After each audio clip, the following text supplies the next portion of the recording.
morning, everyone. It's Saturday, which means it's time for yet another Salty Saturday morning. I am your host, Matthew Cadis, the belabored producer of the Salty Nerd Podcast. And we have a very exciting episode today. We're done talking about Star Trek and Star Wars and all the Star stuff. And we're getting back to our regularly scheduled panel of talking about just entertainment nonsense. And we got a great panel today to do that, starting with Matt Vader 74. How you doing, buddy?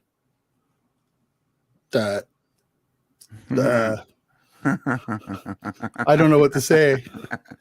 I totally had a thing to say, and then Scotty Dub just blew up the chat, and I don't know what's happening. Scotty Dub has entered the chat. We are going to get to Scotty Dub in a second. So, hi everybody. What the fuck, dude? It's just. Yeah, Scotty, it was a gift of blowing Vader's mind. It's just crazy. I love you, Scotty. So we have he's here, he's queer, he's our gender non-conforming representation on the panel to shield us from all of YouTube's regulations. It's Brian from the Popcast. What's happening, yo? Good to see you guys. Good to see you too, Brian. And we have a special guest joining us today. He is a man who has made a career out of reviewing bad TV shows. It is none other than the schizophrenic Disparu. If you see his camera jumping around, he's having a schizophrenic episode. So just go with it. How you doing, Disparu? Thanks for joining us. Hello. Yeah, literally never had this problem before. Come on, look, I don't know what's going on. I'm not doing anything. My camera's teleporting all over the place, and it flicks back.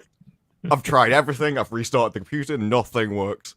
Yeah, at the moment my camera's as bad as the entertainment I watch. Maybe it's broken. Maybe it's just given in. It's like I've been subjected to too much.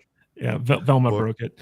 But Disparu, you came to my attention back when you were doing your Halo videos, and we were doing on the Salty Nerd podcast, we were doing a Halo episode by episode season 1 review as well. So I was just kind of seeing what other people had to say, and we were pretty much aligned in our takes on that terrible TV show. So we love to talk about terrible stuff here on the Salty Nerd Podcast. So it's great to have you on here with us. And speaking of terrible stuff, we have Mr. Reagan. How you doing, buddy? Oh, this is going to be fun. He's the worst.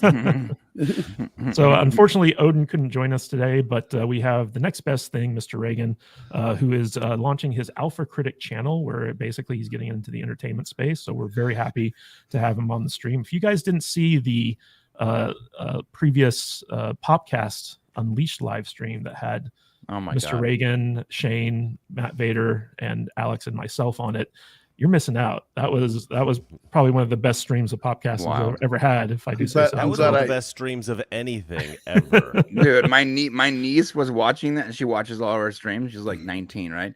She's watching that, and I didn't know she was watching it. I'm in here editing, and I hear, and she comes over after she gets worked at McDonald's. She comes over and she gives me her offering of chicken nuggets, then goes to watch TV. I hear the stream, and I think nothing of it, because every other week it's no big deal. It's just she's watching TV. And then I hear, oh, well, so Vader's leaving. Chris coming. I'm like, oh, no. Wait a minute. Yeah, Brian's face during that entire live stream whenever Mr. Reagan was talking was priceless. You guys should meme that. By the way, I watched Disparu, and I will say one of the most entertaining complainers in the world. That's because I enjoy it. That's my He's secret. very good at what he does. I really enjoy terrible watching television. it, I will say. Like, I've sat through all Complaint seasons of The is Flash. fantastic. I've made one video. Oof. Ouch. Oh, God. Are you a masochist? Do you get off on it? Really? There's definitely, I think there's actually something in British culture that we just enjoy watching something burn. Like, it's like slowing down for a car crash, but in television terms. It's like, it's entertaining to laugh at. Yeah, and you describing and it Az, poetically on YouTube. Oh yeah, your accents make everything sound better than it is actually. All right, Yeah, so I want to get that was something Jeremy said. He says, "You make me want to think you're right, even when I know you're wrong because of the accent." yeah, So I want to guys. Yeah, you Mahler critical, all you guys with the accents. You guys just make it all sound better. All right, so I want to shout out everyone in the chat right now. We got Danny's mom, Penny, in the chat. We got Anthony Mark probably chilling on the beach right now. We have Gavin Blackburn, the Joker's voice. Good to see you. Mr. Shagsworth, who was here in studio the other night. Good to see you here. The Astro Nerd Boy, Goran Faith, Scotty Dub, Mr. Farnsworth is in the chat. We have Samuel Hurt.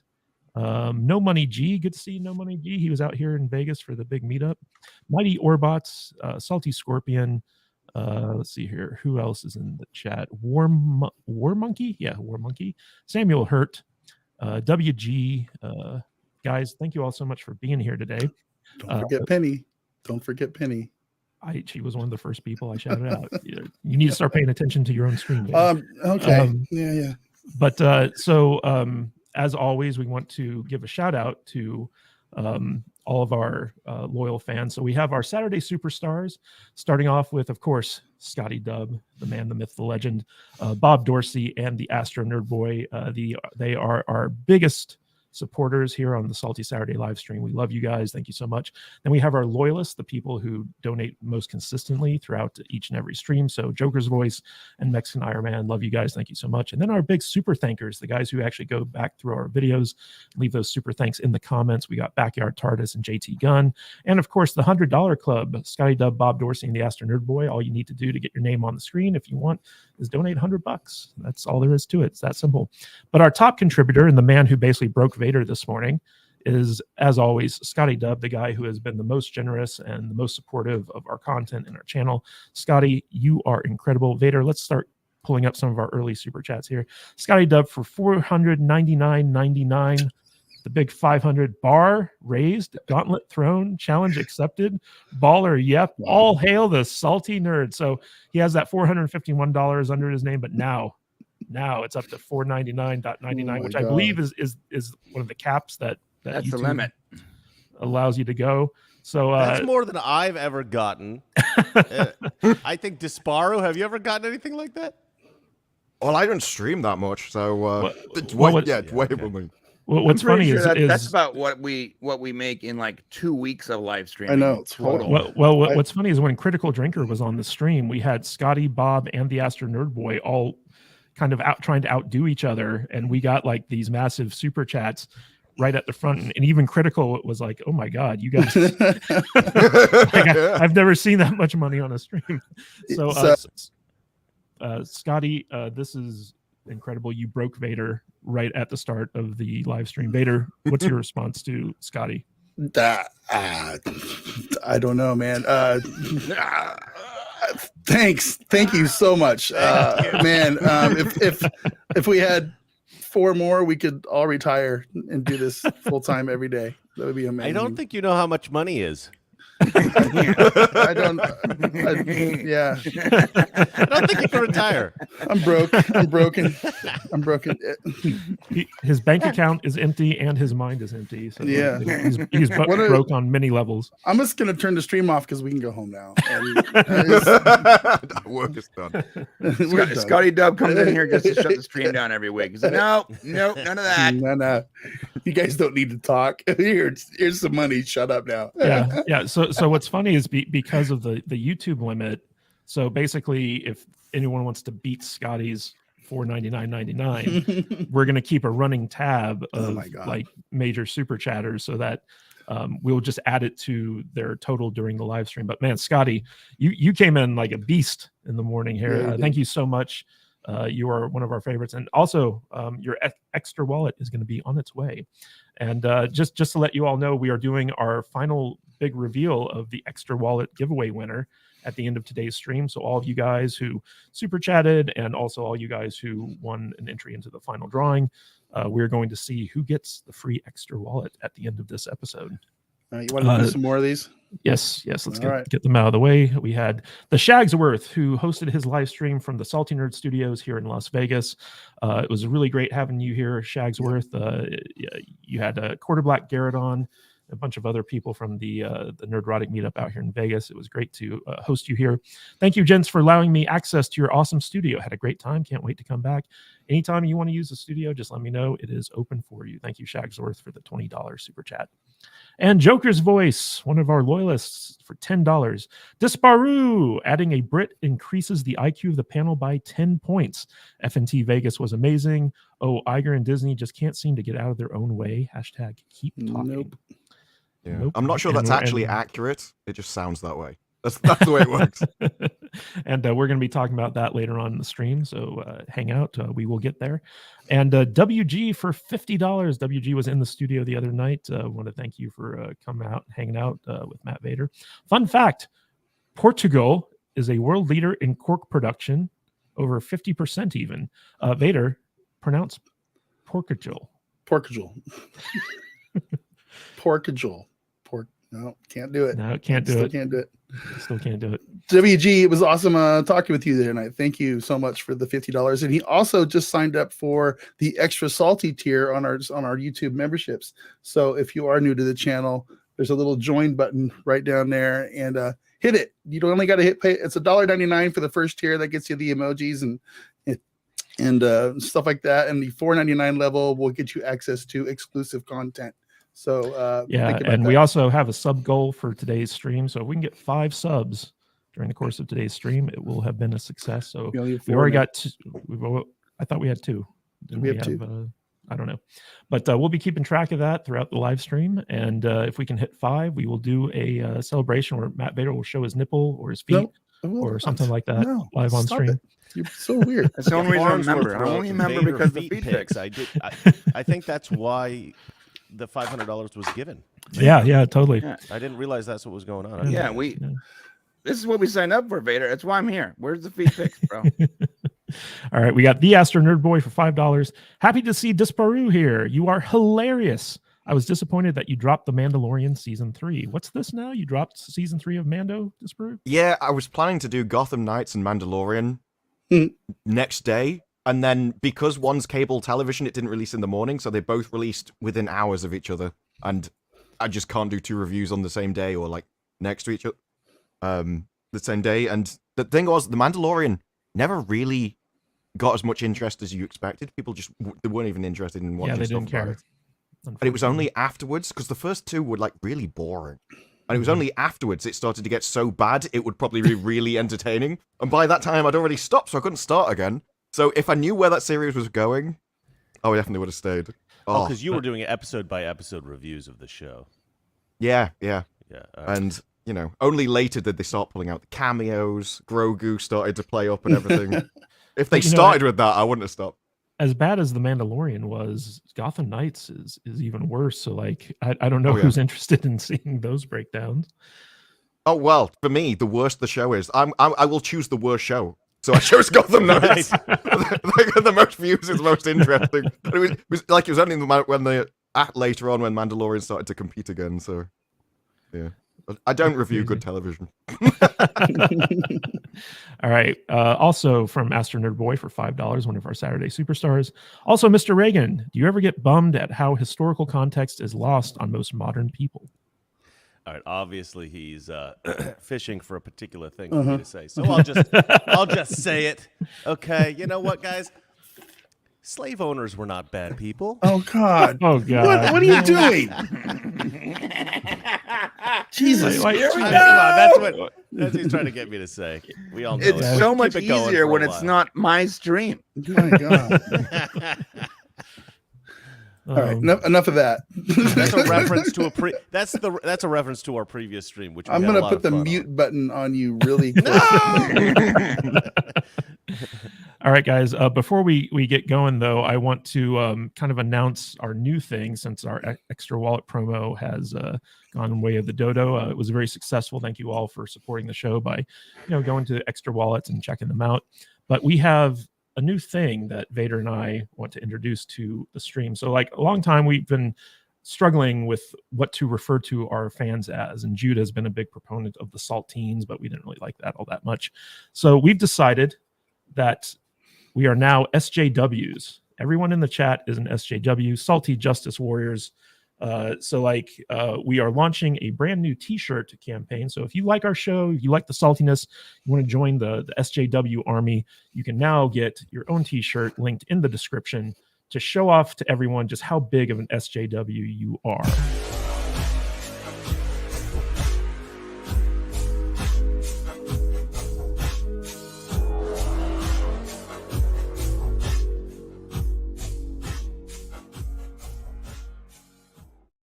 Yes, Matt. become a salty justice warrior. Brian from the Popcast made that little commercial for us. Why didn't you tell me this was happening this week? I would have printed myself a shirt. Well, you can do it Could next have week. matched, man. I know, right? And Disparu, if you want a shirt, we will be happy to send you one. Basically, the link is in the description, but you can also go to the our official merch store, which I believe is saltynerdstore.com. And yeah, it's going to be a new thing that we refer to our fans as SJW. So become an SJW just like us, Salty Justice Warriors. We're all good. All right, so guys, enough housekeeping. Let's get to the fun stuff. Let's talk about Tucker Carlson getting fired from Fox News. Or I guess technically he's not fired because according to reports that we have going on around here, Tucker Carlson hasn't been let out of his contract. So he's not technically fired. He's just no longer on the air. They basically took his show off. And a lot of conspiracy theories are floating around about what the logic behind this decision. It's been all over social media today. And just real quick to remind everyone that we have links in the description of all the articles that we're going through on this stuff. And I want to start with Mr. Reagan because, you know, he's tapped into, you know, the Fox crowd and stuff like that. But Chris, what can you tell us about what you've heard about this big shakeup over at Fox News? Well, somebody said that my microphone's a little low, so I'm trying to fix that. So You're let me. You guys think I'm fine? Okay, that's good. Good enough for me. Look, everything that I've heard about Tucker Carlson is essentially that the Murdochs who run Fox News have had a problem with Tucker for a long time. They're, I guess, like never Trumpers. They don't like Donald Trump. Tucker Carlson has always, I don't know what Carlson's personal feelings on Trump are, but he's always been more or less a defender of Trump. He believed that, you know, the 2020 election was probably fraudulent. He believes that, you know, January 6th was not an insurrection. He's just willing to at least explore these ideas that the Murdochs don't really want explored on Fox News. And the rumor has always been, in fact, I was going to do a video about this a long time ago, but I never got around to it because it was a very complicated video to do, and it just took a lot of time to research. But a lot of the executives at Fox are leftists. The Murdochs are definitely more left than, you know, the Fox audience. And the rumor is that they've been wanting to shift Fox left for a long time. I don't know why they would want to do that. You know, Fox is obviously the most successful of the cable news networks, but that's always been their idea. And they've essentially said that Tucker got too big for Fox, or at least he believed he was too big for Fox, and they were not able to control him in any way, right? He basically was able to do whatever he wanted, and he was too big to fail, essentially. He was too big to fire. Fox has a weird history of losing or getting rid of their top people when they are the most popular. They did this with O'Reilly. They did this with Megyn Kelly. They did this with Glenn Beck. And now they're doing it with Tucker Carlson. And they've always really been able to bounce back because they've always had somebody else to fill that, you know, spot of, you know, the main person. The main person at Fox everybody watches. But with Tucker, I don't know if they're going to be able to bounce back so easily. Tucker is unfathomably successful, unfathomably popular. And the only people that are continuing to watch Fox right now that I'm aware of are, you know, over 60. And, you know, one more COVID strike and their entire viewer base is, you know, done. Yep. So I don't know. I don't know. That was a joke about old people dying from COVID. Nobody thought that was funny at all. Okay. Jeez, you guys. Come on. I hate you. Sympathy laugh, at least. Come on. Please clap. But no. Please clap. That was a Jeb Bush reference. Very good, Matt. Yeah. So look, I don't know. I don't know what they're going to do. You know, when a company gets bigger, this is kind of true of your own personal expenses. If you think about it, as you get wealthier, you spend more money, right? So imagine if you lose a job at McDonald's, it's not that big of a deal, right? Like you could probably get on welfare and make more money. But if you have a job making whatever it is, $500,000 a year, and you lose that job and you go to a job that makes, you know, $100,000 a year, you're still making an okay income. But if your expenses are $200,000 a year, you are effed, right? So I don't know what Fox's expenses are or whatever, but they were so much bigger than CNN and MSNBC. I don't know if they can downsize quickly enough to deal with this. I'm sure they can, but they're taking a real big hit here because I'm sure they pay their host and stuff way more than they should because they were just so big before. Now they're losing a huge amount of their audience. I don't know how they're going to deal with it. It's going to be rough. Anyway, that's my take. Yeah, real quick, can we call up this super chat from Master Nerd Boy? Master Nerd Boy, $5. This whole Fox News rubbish is why I don't miss cable or satellite TV. Yep. I'd much rather watch all of you guys' different shows than Fox News or the like. So Disparu, from an entertainment standpoint, what's really interesting about this is that basically Tucker Carlson, he was Fox News' biggest ratings draw, and he was actually pulling a lot of the same crowd that like Timcast IRL and Steven Crowder and people like that to his show. And when he released his first video after this news broke, it cost him nothing to produce. Like it was like from his cell phone, and it got 45 million views, which is like, I think his show typically brought in like 3.8 million views, and he was like number one. But like his little Twitter video got like 45 million views. So obviously he's one of the biggest draws, and the big difference here between like when Megyn Kelly left or Bill O'Reilly was forced out or what have you, Glenn Beck leaving, is that first of all, when those guys left, everyone stayed because they were loyal to the platform. But with Tucker, it seems like the audience is loyal to him because after he left, like that 8 p.m. slot dropped to like, less than 1 million views per episode. And it just seems like he was also kind of cut off in his prime. So like people are like, wait, we still like Tucker. We still, Bill O'Reilly was at Fox for like something like 30 years or something like that. Don't check me on that. I'm probably wrong, but he was there for a long time. So what's your take on this as someone who is across the pond? And you have Sky News, which is a Murdoch thing, but beyond that, like you guys probably don't. The less said about UK really Sky News, Fox. the better. No. There's Australian two Sky different- News seems a lot better than Yeah. ours. Like, There's two entirely Sky different Newses. shows. Don't get them confused. Yeah. It's interesting because obviously I have no dog in the fight when it comes to it. I only see clips like on Twitter and stuff passed around. Never really watched the guy, but the reaction I think tells you a lot about the person because even when it comes to like television presenting, I stopped watching television many years ago at this point and got in watching YouTube and Twitch. And then you go back and you watch mainstream TV presenters, like none of these people have any talent. Like you could get the average guy off YouTube, they would have a better personality and present it better than the people which are getting paid by the major shows. And I think you find a lot of these people were placed there because, they knew the right people or they had the right degrees or just got promoted within the company rather than actually because they could attract that audience on their own. Whereas from the reaction to Tucker, it seems like he has enough of a personality that he would build his own audience, and because they'd follow him, I think that matters. You're still going to have a load of people. I don't know whether it's platform loyalty or just because I watch the television and it's on, and it's like a habit. But the ability to pull an audience with you is big. That's probably why you can, if he sets up somewhere else, they'll follow with him.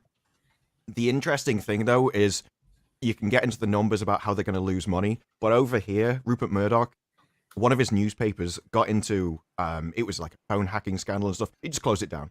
Like, he didn't even try and mess with anything. Like, this is causing drama. I don't like it. Get rid of it. And that paper sold 2.6 million copies a week. And he just instantly closed it.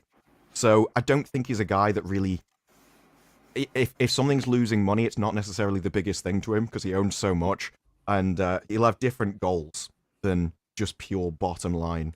So I get the feeling, especially from how that paper went, that this is causing drama. I need to get rid of it. Could be the same with Tucker. It's like if he wanted to talk about something that nobody else wanted to talk about, it was causing drama. If he started arguing with things, it could just got to a point where it's like, we'll get rid of you. We'll leave you in your contract. You can't say anything else because if they close the contract, they'd have to pay him out anyway. So there's no reason for them to. And if it keeps him silent, then there might be court drama coming up, which would make some interesting viewing. Yeah, the big conspiracy theory is basically they took him off now and they're going to keep him under his multi-year contract and just keep him off the air until after the presidential election because they don't want him out there causing waves. But Brian from the Popcast, Megyn Kelly, she's now like one of the biggest independent podcasters on the planet. She left Fox a while back and made the jump over to network TV, where didn't really work out very well for her. But now that she's doing her own thing, I believe Bill O'Reilly's doing the same thing. They are making more money and they are way more successful, and they have a much more fervent fan base than they ever had when they were on Fox News. And everyone's just expecting Tucker Carlson to make the leap to Rumble or start his own thing, and that's going to basically, he's going to be the next Joe Rogan essentially, in terms of like podcasting and YouTubing and stuff like that. So what's your take on this and the conspiracy theory that they're trying to silence Tucker before the 2024 election? Well, who was that to? Was that to me? That was to Brian. I'm sorry. Yeah. I do believe that there is some truth to the conspiracy theory, because the only time a business will willingly lose money is when it supports their agenda in some way, where they believe that it's worth the loss of money. And here's the deal: you don't bench your quarterback, every at the start of the season. If you have 10 employees and one of your employees makes 50% of your income, you don't fire that guy. You figure out how to make him happy. They willingly lost half of their viewership because they didn't like the guy. So that tells me that there has to be an agenda there. I don't know what that agenda is, but the only time a company will willingly lose money is when it promotes their agenda. Now, if he goes to another platform, great. More than likely, I don't think he's going to be going to one of these independent platforms. He'll probably end up on, what is that, News One or whatever. There's other networks out there that maybe that's good. Maybe they'll get more popular because of that, and there'll be more competition in the media space. Because right now you have Fox News and CNN pretty much. I mean, you have others, but those are the big ones, right? And Fox really feels like controlled opposition at this point. And it's just always been sort of dull. So I think it's a good thing that Tucker Carlson's going to go somewhere else. Maybe that means either there's another player that will get exposure they need, or maybe the independent space, like our space, will get more exposure too. So either way, it's a win-win for users, I think. All right, Matt Vader 74. Yeah. So one of the things that hasn't been talked about enough with the Tucker Carlson thing is the fact that Don Lemon also got fired. What do you think about that? It's kind of weird that he kind of is taking a backseat to all this, right? I mean, it's very strange, but we all kind of knew Don Lemon was getting fired, I think, a while ago. CNN has kind of been cleaning house here for one of the jokes is that Tucker beat Don Lemon in the ratings yet again when they got fired. Yeah, that's true. That's kind of funny. They couldn't even give Don Lemon his little pity party when he got canned over there at CNN. That's actually very interesting. But aside from what everybody said, personally, I'm a Disparu. I'm to the point now where I just don't watch the big network television news channels anymore. I don't have any interest in these people. Every single one of these people have an agenda on the right, on the left, in the middle, whatever. And I don't care. I'm not interested in anything most of these people have to say. I do like Greg Gutfeld. I think Greg is probably the next one that's going to get chopped over there because, apparently Fox News doesn't like people with any personality. So Greg is going to probably get chopped, and he's going to bring Kat with him, and he's going to bring who's the big wrestler dude? I really like him. Been watching him for years. I can't think of his name though. Well, Gutfeld is actually beating all the other late night talk shows in ratings. Yeah, Gutfeld's great, and the thing with these guys is they could all do exceedingly well without their network ties that they have. I think Gutfeld is to the point now where he could go out there and do what Crowder does or whoever, anybody else, and just destroy things. The whole thing with Tucker, though, I didn't realize that. I thought they just fired him. This stuff with him, they're keeping him under contract to keep him quiet. That's dirty. That is a dirty, dirty move because they know he has influence. They know he has a massive audience. Tucker could go out there when he's not under contract and do any of these platforms that we all have fun with, and just take any of them to the next level. He could go out there and be the next Rush, in my opinion. You know what I mean? He could do his own thing and just probably rule the world in some aspects. He's bigger than Fox, I think. And, he was big when he came to Fox, as far as I'm concerned. I've been watching Tucker since he was on, what was it, Crossfire way back when on CNN. That was a fun show. I liked him back then, and and I'm kind of perplexed that they got rid of him, but they're trying to keep him quiet. And and if they try to keep him quiet through this next presidential cycle over the next 18 months, that's not good. That's them trying to silence somebody with a big voice. That's almost tantamount to, I mean, it's not, but it's election tampering in a way. It's like that, yeah. It's influence tampering.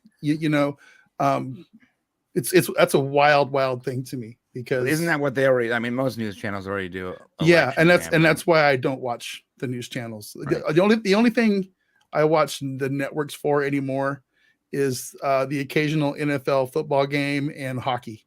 That's it. That's the only thing I watch on TV anymore. Everything else is almost entirely streaming or on one of these YouTube or Rumble or something now. So yeah, it's crazy. I prefer to watch the scrambled TV from the 80s, where I have to, or porn. I like to watch porn. It's like porn, but it's scrambled. Yeah, I still get that effect where I'm like, wait, is that a boob? Yeah, maybe it's the leg. The people our age, the naked is much more enticing when it's scrambled through the UHF waves. Yeah. It's like, it's nostalgic. Yeah. Boy, it's a nipple. Joker Voice pointed out that Tyrus Magnus is the former WWE wrestler and now NWA World Champ. The Funk Master. Mr. Reagan, you want to take us out of this segment?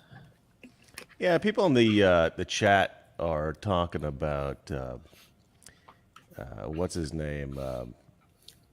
Who's having who's that YouTuber who's having the trouble now with his wife and everything? Crowder, yeah, Steven Crowder. People have been talking about Crowder here, and I actually spoke with somebody the other day who worked for Crowder, and the rumor is, I was like, was he cheating on his wife or something? What's going on with that? And they were like, yeah, with dudes. What? And they didn't have firsthand evidence of this, so they weren't 100% convinced of it, but that was the rumor at Crowder's company, that he was screwing around with dudes. And I happen to have actual knowledge of another conservative Christian YouTuber who messes around with dudes. And I was sitting there and I was thinking about that. I was talking to a friend of mine, like, what is up with that? Why would a conservative Christian, personality, somebody on YouTube, somebody who's successful, be out messing around with dudes secretly?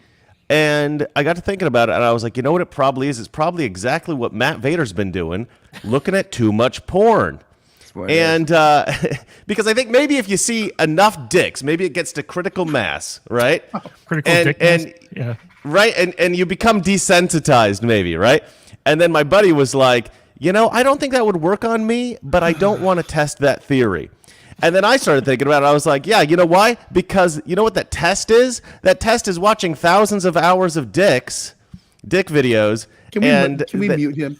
No, you can't, because this is a brilliant observation. The test is you have to look at thousands of hours of dick videos and see if you turn gay, right? And I was like, yeah, I don't want to take that test either. And then it occurred to me, maybe that's the test. Well, the Brian, test isn't. Is that true? The test is actually whether or not he's disappeared. The test is whether or not you're willing to take the test. That's the real test. Brian, is that true? If you watch thousands of hours of dicks, you turn gay? Yes. Yeah. Right. Just now the test is whether you're willing to take the test. That's the test. Technically, it's bi. It's bi, not gay. Yeah. All right. It's like Schrodinger's science. Like, you don't actually have to do anything. You don't know until you look. And the moment you look, you already know the answer. That's the... Yeah, exactly. Yeah. Disparu gets it. Hey, by the way, how do you pronounce that? Disparu or Disparu?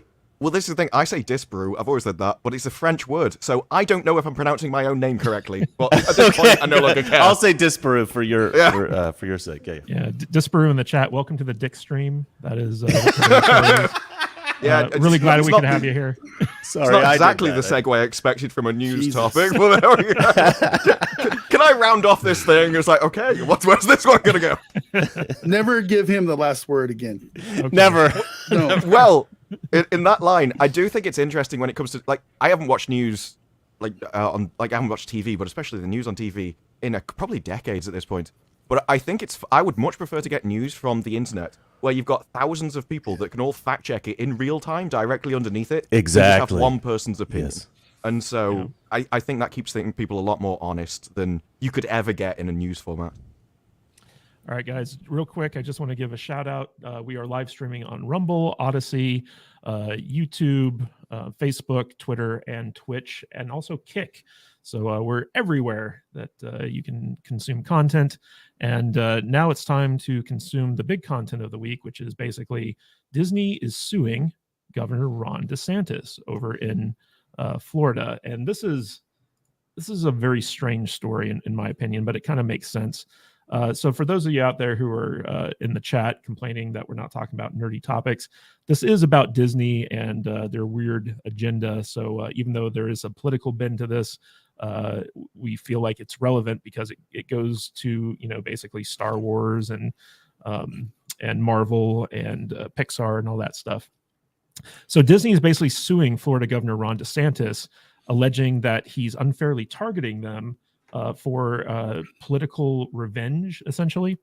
And this is all about the Reedy Creek development district down in Florida, where Disney World is basically like the Vatican. Like they have their own government down there, and they are self-regulating, and they're kind of like their own city-state within Florida. And a while back, they had this, Chris, what was it called? It was the Children's Protection Act, but everyone referred to it as the Don't Say Gay bill. Don't Say Gay bill. Yeah. And it was basically a bill to kind of say that, like, hey, you can't teach like sexuality to kids under the age of 8 in schools. It's just like, that's something that's a right that belongs to the parents, and we don't want it being taught to children by people who aren't being supervised or who aren't following some type of like curriculum. And it became this big thing where it was like an attack against homosexuality, at least in Hollywood. And Bob Chapek, the CEO of Disney at the time, came out and basically threw Disney's hat into the ring to say that we were against this bill. And Governor Ron DeSantis said, like, oh, you guys have a lot of special privileges since the 60s. And we're going to take a look at that and take some of that away, because if you want to F around and find out and get into politics, we are going to treat you like every other company. So basically the big thing here is that Disney had a bunch of special provisions in Florida, and now those provisions are being taken away, and they're just like every other company in Florida now, and they don't like that. And so what's apparently happening here is that Disney is trying to slow the roll of the new oversight board from Florida and hope that they can get a new governor in after DeSantis leaves, so they can get all their special permissions back. And so this is like a delay tactic. It's not really like a good lawsuit. So Matt Vader 74, what do you think of this whole thing? Because they're suing Governor Ron DeSantis himself, not the state of Florida or anything like that, but Ron DeSantis for unfairly targeting the biggest corporation in the world. I think it's going to get thrown out in the end. I don't think it's going to even matter. I think I don't have a whole ton of lot to say about this other than I think they're just trying to do some kind of stall tactic stuff to where they can deal with all of this stuff after Ron DeSantis is out of office. Because, you guys know the court stuff takes years to deal with, and these guys all have a lot of money and a lot of lawyers, and they're going to be able to drag this thing out for a super long time unless it just gets thrown out. And everybody knows that Ron DeSantis is running for president. It's going to happen. I think he's got a fairly decent chance to win, depending on what Trump does. But in the end, they're hoping somebody else is going to end up in the Florida governor's mansion. And whoever that person is, I'm sure Disney is going to try to influence the crap out of trying to get their guy in there in the end. So I think personally, it's a delay tactic to try to stop all this stuff that's going on with the Reedy Creek thing, which I don't entirely understand because I don't live in Florida and I really don't care all that much. So that's that. Yeah. You know, Brian, back in the day when Disney bought this land, it was all swampland. It was considered undevelopable or whatever. So it was basically just worthless land. And they got this really sweetheart deal. But now, you know, like they've developed everything down there. It's its own kind of like little area. And Ron DeSantis has been trolling Disney hard. Like he's been saying like, oh, like I'm going to build a prison next to Disney World and all this other stuff. So there is a case to say that, you know, like he's been messing around with Disney, but then again, Disney messed around with him first. So what's your take on this whole thing? Yeah. Isn't it insane that a giant, huge, multinational, multi-billion-dollar business can decide that a government official, they don't like a government official, so they're going to fight back, not against the state that the government official represents, but personally the person in charge of that office. That isn't that scary to anyone else? Like that sounds a whole lot like, better stay in line, politicians. We'll just come after you next. It sounds a lot like I would love to see the people that are like cheering for Disney right now, because there's people that cheer for the multi-billion-dollar multinational company. I would love to see this switch. Let's put Disney suing Hillary Clinton or some other person on that side of the aisle. And I wonder what they'd be saying. They'd be saying, well, this sets a bad precedent. Why are they going after an individual? An individual representing a state. They can feel targeted all they want, but they're being targeted by the office. And maybe they are being targeted by DeSantis. Sure. But he represents the office. He's not representing himself when he's going after Disney. So being able to go after the actual person legally it shouldn't be something that you're allowed to do, because now every politician, if they're smart, would watch what they're saying, what they're doing, what policies they're enacting, what lobbyists they're throwing out of their building before they do anything, so that they don't get gone after personally. And that is ridiculously insane to me. That there's a giant company allowed to go after a person for the service to their public office, whether it's right or wrong. And I don't even know if it's right or wrong. I don't really care. It's Disney, okay? They'll be fine. All right. I just think that a business being able to go after a person is really problematic. And I'm sorry I'm using that word. I almost vomited a little bit. That's a good word. But it is. It's problematic, right? You're going after an actual person, not the office they represents, the person himself. Now let's take politics out of it. It doesn't matter what side of the aisle that person's on. That really shouldn't be allowed, considering politicians are here to protect people from corporations. Right? Yep. Okay. Disparu. One of the interesting things about this is that Disney's park business has been like their biggest earner for like a long time. And it's actually helped kind of float some of their missteps in the entertainment end of things. So like basically you have Disney who's systematically destroyed their most profitable IPs with like Star Wars and Marvel and stuff like that. And then you have Bob Iger coming back as like the savior, and Disney, you know, they called it the Disney bloodbath, where they started firing thousands of employees. And a big issue here that has been a monkey wrench that has been thrown into the Disney machine is the fact that now Disney World, which is one of the biggest theme parks on the face of the earth and a huge earner for the Disney Corporation, is now in danger of all types of government oversight, because you got to understand that in the Reedy Creek Development District, they were the ones who set their own laws, and so they didn't have to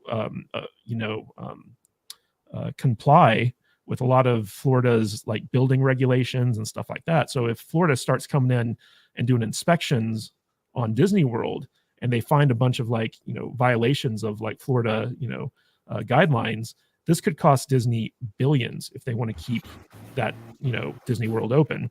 What's your take on this, and how do you think Disney is going to be affected by it? Well, obviously, being over here, I had no idea the sheer size of this place until people started talking about it, and then you find out that it does have its own rules, it's got its own police force, and all this kind of stuff. Like, how is this even in existence? That's why, for me, when they're sort of like, well, they're removing, it's like, yeah, why do you have it in the... It's so insane. You're essentially your own little country. I'm amazed it's even allowed to exist legally. Yeah. And so, you're not persecuting somebody by treating them unfairly. If anything, you're making things fair by subjecting this company to the rules that everybody else has to follow. Amen, brother. And if Disney has a problem with those rules, maybe they should be petitioning for everybody to have those kind of rules. Maybe everybody deserves to do whatever they want with their own land. Like, they're taking the entire wrong thing by going, no, only we should have this exact special treatment. And I don't even know how they get away with saying it's targeted, because how can you prove that you're being targeted when you're the only one with a thing? He could have gone, I actually want to remove these rules for everybody in this entire state. Well, you just happen to be the only person with them. So, it's not my fault. I'm just closing something I never agreed with in the first place. That's what he should have said. He should have said, no one should be, everyone is going to be subject to these same rules. And they're like, well, we're the only ones that fall into that category. Well, that's not my problem. Mm-hmm. If anybody else had these kind of things, then you would as well. And I do think that it's definitely the case. Like, you look at Disney Plus, the amount of money they're spending on that. If you want to balance the books, the money's got to come from somewhere. And so, if the parks take a hit, and that means that Disney actually has to start making business decisions where you actually have to care about profit, because my theory has always been businesses should care about profit. That's how everybody gets the best results. That's the only thing you should care about. And if you have anyone in your company saying that you should make decisions about anything else, they really should be making decisions. And that's where I think Disney especially has lost its way. Disparu, if the profit is their main concern as a business, then they're serving their shareholders. But additionally, the people who are consuming the products are actually the ones in charge. So it's a win-win for everyone. Free enterprise is great. Well, it's a good thing. We shouldn't ignore that. I think that real estate is their biggest superpower, not the parks, because the parks generate income. But remember, during COVID, they also lost a ton of income every day, like millions of dollars a day, right? But the real estate surrounding the parks, where they own entire countries, small countries of bowling land, alleys, restaurants, all that. Those stuff are all being rented out, leased, whatever. Billions of dollars worth of income coming in just off being landlords.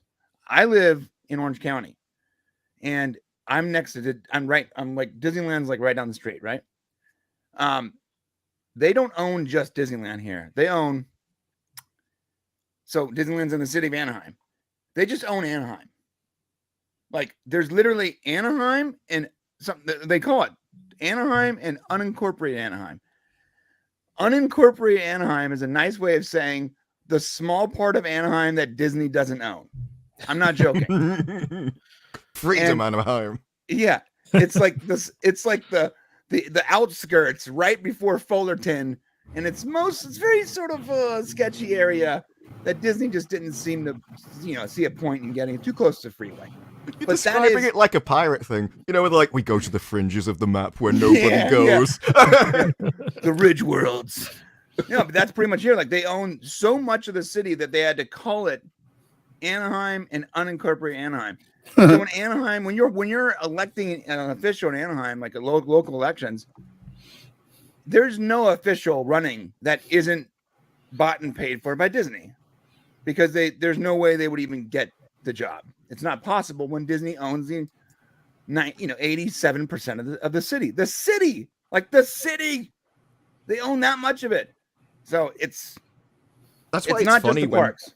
That's why it's funny when wasn't there a governor like yesterday came out and went, well, if you want to move, you can come here. How are you going to move a place? Like, this isn't just a business. You can move office spaces. There's actually an entire region that you'd have to literally pick up out of the ground and shift. And there is a thing in their complaints, because it's not just DeSantis, it's a load of other people, and they just say, I'm suing you in your official capacity. but they specifically say that you are punishing us and Disney's protected speech. And I don't know what anyone else's idea. I don't think a company should have protected. You're not a person. You're a company. So I don't think that you should have the same rights or everything. Why would a company need freedom of speech? If anything, it's the people that you employ they need their rights protected from you. Yes. And if you run something, then you're providing a service that other people use for their freedom of speech. But I don't see why a company would need it. Yeah, you're right. Mr. Reagan, what's your take on this? Because basically, Disney, as a far left-leaning company, came out and decided to get involved in politics. And as we've seen, I'm aware of what happened with Bud Light and Anheuser-Busch and stuff like that. When companies get political, it doesn't tend to turn out very well for them. So, what's your take on this? Look. As someone with a special interest in politics, as somebody with a special interest in pop culture and media, I find this all shockingly boring.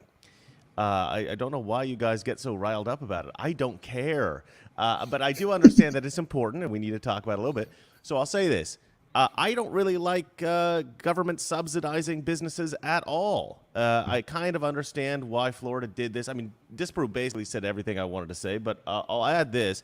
I don't think that I understand why Florida wanted to entice Walt Disney to build Disney World in Florida. I get that many years ago. It's a giant swamp. That's why. Exactly. They didn't really have any use for that land. He developed it. Okay, great.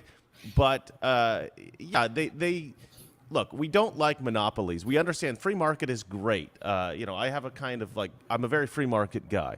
But there are a couple of problems. Monopolies is a major problem. When governments subsidize major corporations, they end up becoming way too powerful. The government is essentially one massive monopoly with way too much control over way too much stuff. And so when they start colluding, let's use a leftist term, colluding with a major corporation, look, government is really supposed to keep these major corporations in check so that they don't F over the consumer and, other businesses like YouTube does with my channel, Mr. Reagan. But, because I've got a small business, YouTube's on my throat. The government should be protecting me. But who do they protect? They protect YouTube. They protect Google, right? And so government is helping out Disney, which presumably, reduces the capacity for a smaller business to compete with Disney. So when you have the government working with a major corporation, it's going to become so powerful they will be able to basically crush anybody who opposes them. Why is that a thing at all? I mean, I think Governor DeSantis, even without, with no regard whatsoever for what Disney has been doing, pushing against the federal or the state government, should just take away all this special treatment anyway. They should never have really had it in the first place. I understand why Florida wanted to entice Disney to build Disney World in Florida, but it's the 21st century. We have, Disney is so wealthy. It makes so much money. Yeah, why wasn't there a time limit on it? Or why wasn't there exactly. There should have been some kind of I understand the need for it. Like when you want Amazon to come to bum F Ohio somewhere to build their giant warehouse, it's to get jobs and the economy going. All right, well, there needs to be a time limit. I think they call it a sunset clause or something. Yeah, something like that. It shouldn't be in perpetuity. You own the entire state. Yeah, okay, that's my last word on it. Is just that I hate government subsidizing businesses, and they should DeSantis should end every special privilege that Disney has in Florida. All right, I agree with that. Yeah, Disney. It's kind of funny that they're complaining that they're being unfairly targeted when they've had special advantages that no other company in Florida has for a very long time. All right, we're going to get to some super chats before we head on to our next topic. So we got David Nelson for $1.99, cross pollination from the 199. Hail all. Well, here on the Salty Nerd podcast, we have the 499. Thanks to Scotty Dub. So that's our thing, is the 499. I want to thank really quick all the FNT and Geeks and Gamers people this last week, as they've been tremendous, pushed us over the 10K level on YouTube, and we're gonna be doing a 10K celebration, and we're gonna talk all about that on Tuesday. So hail to the 199. Absolutely, thank you all so much. You're very important to us. So Yes, thank you, David Nelson. And we got our good friend Mikey, Mexican Iron Man. Shout out to the S&P for this amazing panel. Let's get this Mexican in the drawing and win me some wallet action. Hashtag Brown Lives Matter. Ha. Yes, Mexican Iron Man, you are in the drawing. We will be doing that at the end of the stream. We also have Joker's Voice for $10. Under the 67 agreement, Disney was supposed to develop an actual city, Epcot. Instead of cities of Bay Lake and Lake Buena Vista consist of 10 total modular homes occupied by Disney loyalists.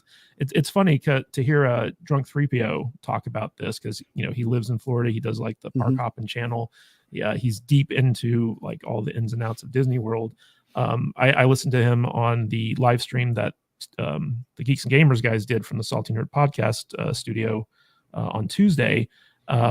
Or was it Side Scrollers? It might have been Side Scrollers. But he basically talked about, you know, all the ins and outs of what Disney World's actually comprised of. And it was really interesting to hear about, like, you know, their modular, like they were required to have like certain residences on the property. And they were just like, okay, we'll build 10 trailer parks and that's it. So I thought that was interesting. Yeah. All right. Yeah. The Astro Nerd Boy, $5. Brian, have you thought of fleeing California like Nerdrotic did? Like literally, it's a weekly thought, my friend. I'm not joking. I was born here, I was raised here, and then I joined the military when I was 18 to get out. I left and I went to other parts of the country, then other parts of the world, and realized it wasn't that bad. So I came back. And when I came back, I set up shop. I literally started my business here. And I was like, this is where I'm going to be. And I eventually hooked up with my brother and I'm going to partner my brother in my business. But then I realized something. I grew up and I live in Orange County, which is like this weird little red, almost purplish red spot in the middle of a vast, you know, sea of blue. And so in my head, I was like, where I'm from is not that bad. The politics are sort of moderate, sort of, you know, libertarian almost. The weather's pretty good. It costs a lot, but whatever. But as time went on, it got worse and worse and worse. And I'm realizing that my little red purplish island is shrinking. And pretty soon, my house is gonna be the last one left. And I'm going to be on my roof trying to get Vader to get me a fucking airdrop back to Vegas or something. It's really horrible. But I'm now established here. Like my kids go to a private school here. My wife works as in the schools. Like she's like in the special school. And so she would have to leave a bunch of kids that she's been, you know, teaching for a long time. And my business is here. Now I can run my business anywhere. It's mostly YouTube. However, in California, that's where like 99% of all the textile stuff is. Printing, t-shirts, that kind of thing. And I do merch. So for me to leave, I would have to then be shipping all this stuff from where I live now to, say, Texas. And then the product would cost more. And users, you know, the end user would have to suffer that cost. So there's a lot of variables. There are actual logistical issues with picking up and moving, especially if you have a business. Nerdrotic's business was YouTube. And once his wife's business got shut down by the state, it was easier for them to relocate, but that's not the case for everyone. But guys, enough politics. Let's start talking about the Flash reactions. Yes. So basically, we had Cinemacon out here in Las Vegas this week.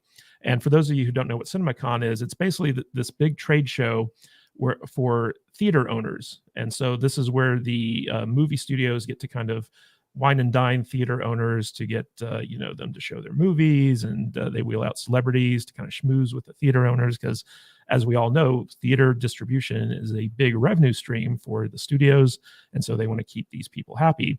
And so it happens in Vegas every year. And this year, the big thing was the premiere of Andy Muschietti's The Flash movie, which has been shot and reshot.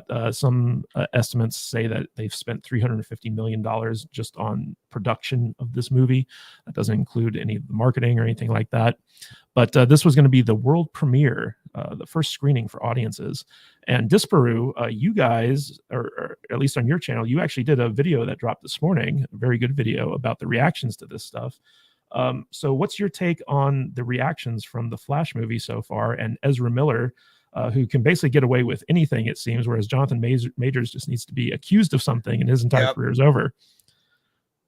Well, for me, it all went in entirely the opposite direction than I thought. Everyone kind of knew where this was going to go. Like, Ezra Miller's been doing a load of thing. We need to shut up about it. He was in the last trailer. He was in a lot of it. That got downvoted. Everyone hated it. We've done a new trailer. Batman's at the front. We're all going to talk about the cameos and say how amazing it is, and that would be the story. And then every reaction is like, you know, the best thing about this, it's Ezra Miller. Ezra Miller's amazing. He's an incredible actor. He really made it. This is his best performance. This is the best superhero movie of all time.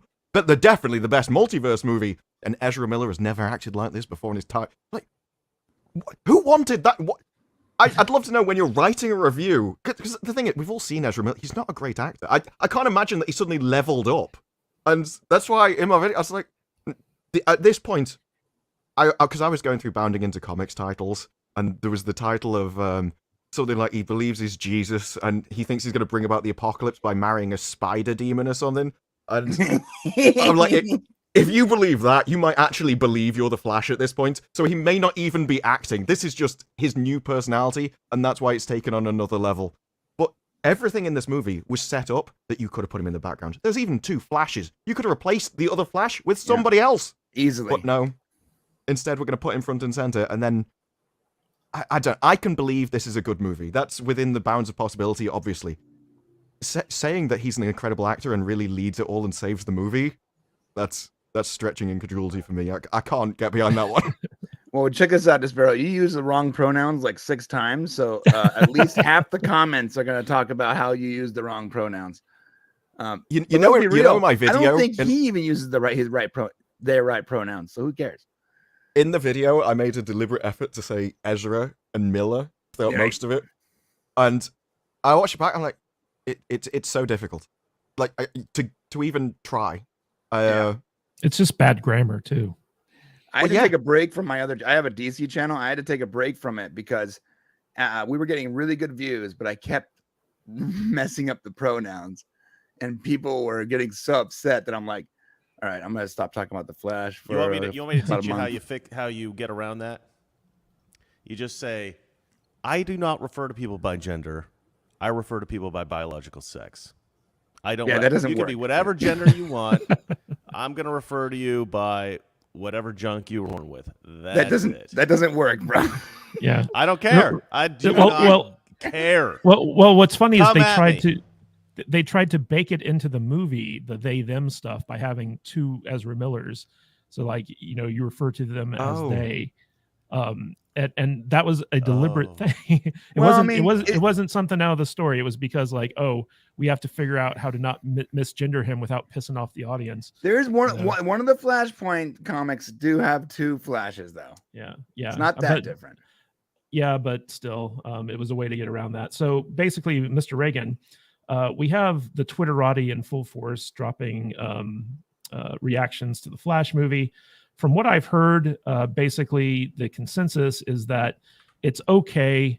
It's not the greatest comic book movie as it was claimed to be, but it wasn't bad. And we even had Robert Meyer Burnett at our private screening event here in Las Vegas. He had just come from the Flash movie. We screened his movie Free Enterprise. He came to do a Q&A like right after having seen this movie.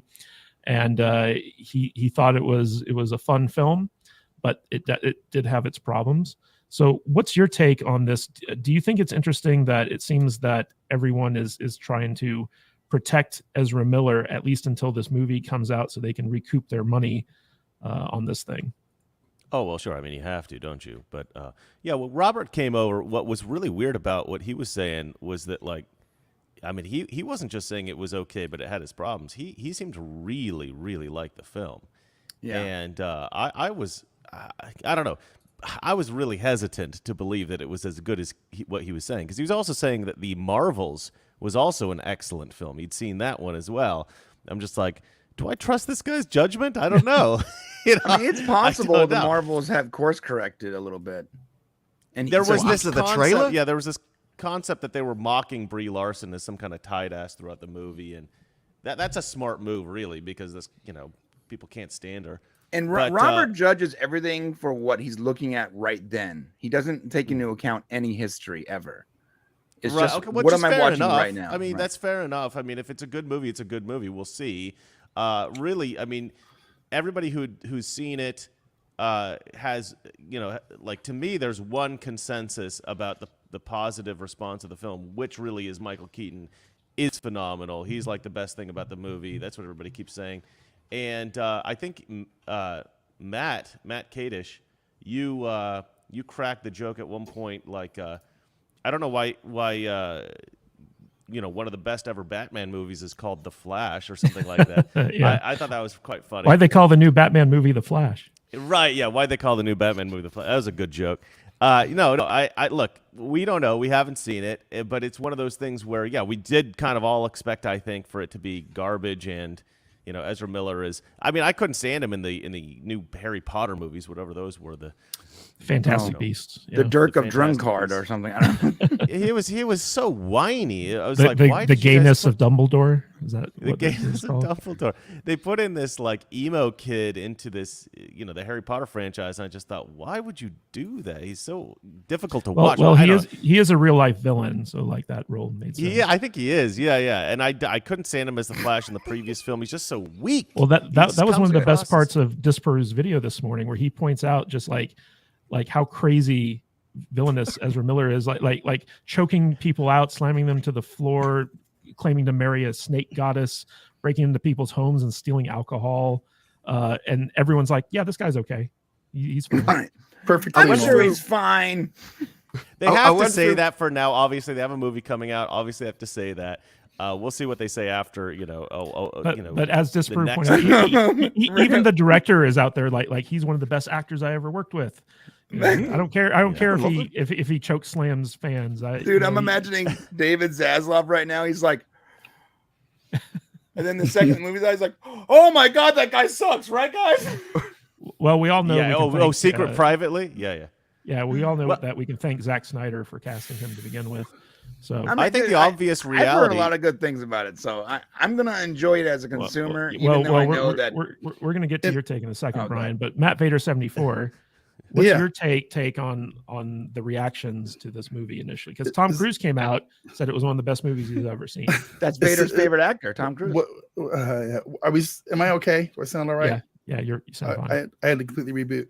What are we talking about? The Flash screening? The Flash, yes. I think everybody that likes it is lying. I think they're being paid. I think they're a bunch of shills. And You said that about me during Picard, though, bro. well, dude, there's no bigger shill than you during Picard season 3. Okay, I just talked to your brother. I know things. All right. He's Now, like, Brian's so you- big of a shill, you don't have to pay him. That's right. I enjoy the art of the shell so much. You're Brian McShillystein is your last name. I'll okay? do it for free, guys. I'm like a But- prostitute that doesn't understand the business of her Yeah, craft. exactly. The Flash. I missed your guys' entire conversation with technical issues. But I really have not a ton of interest in this. I'm gonna watch it, and I'll have my opinion then. I'm not looking forward to it.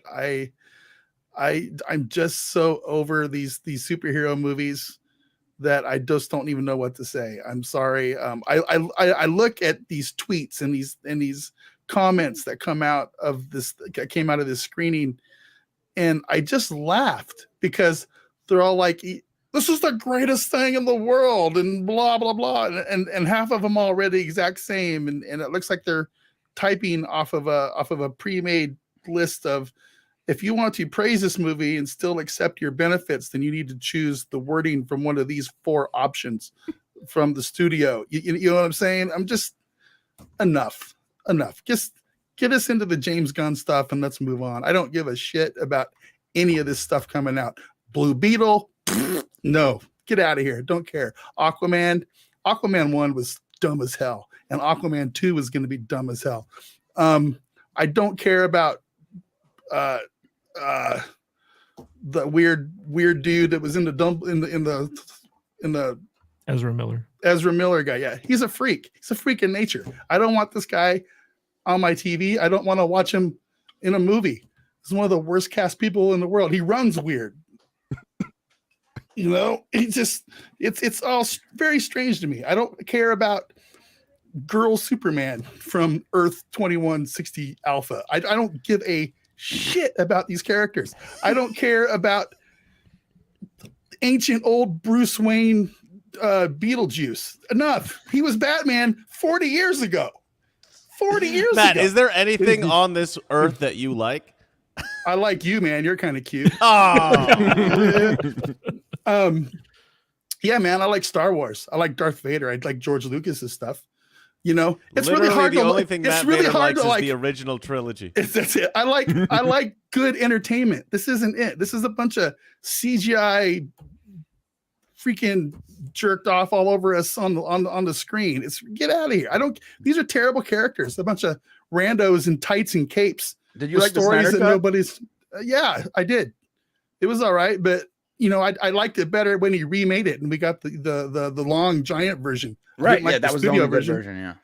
But even then, I'm so over this stuff that I'm having a hard time. I'm having a hard time, and I really don't care about a bunch of member berries and Michael Keaton Batman. That was cool 30 years ago. That was, you know, it's the only thing I want to see Michael Keaton come back in is maybe a Batman Beyond or whatever that show is where he's supposed to be old with a young. That new, would be badass. That would be cool. Like a young Terry, whatever his name is. Yeah. But no, I don't even know what to say. You know, Right, it's well, certainly not going to be the best superhero movie ever made, like some of these weirdos are saying. So, yeah. Well, let's That was throw the- this. Oh, go ahead, Disparu.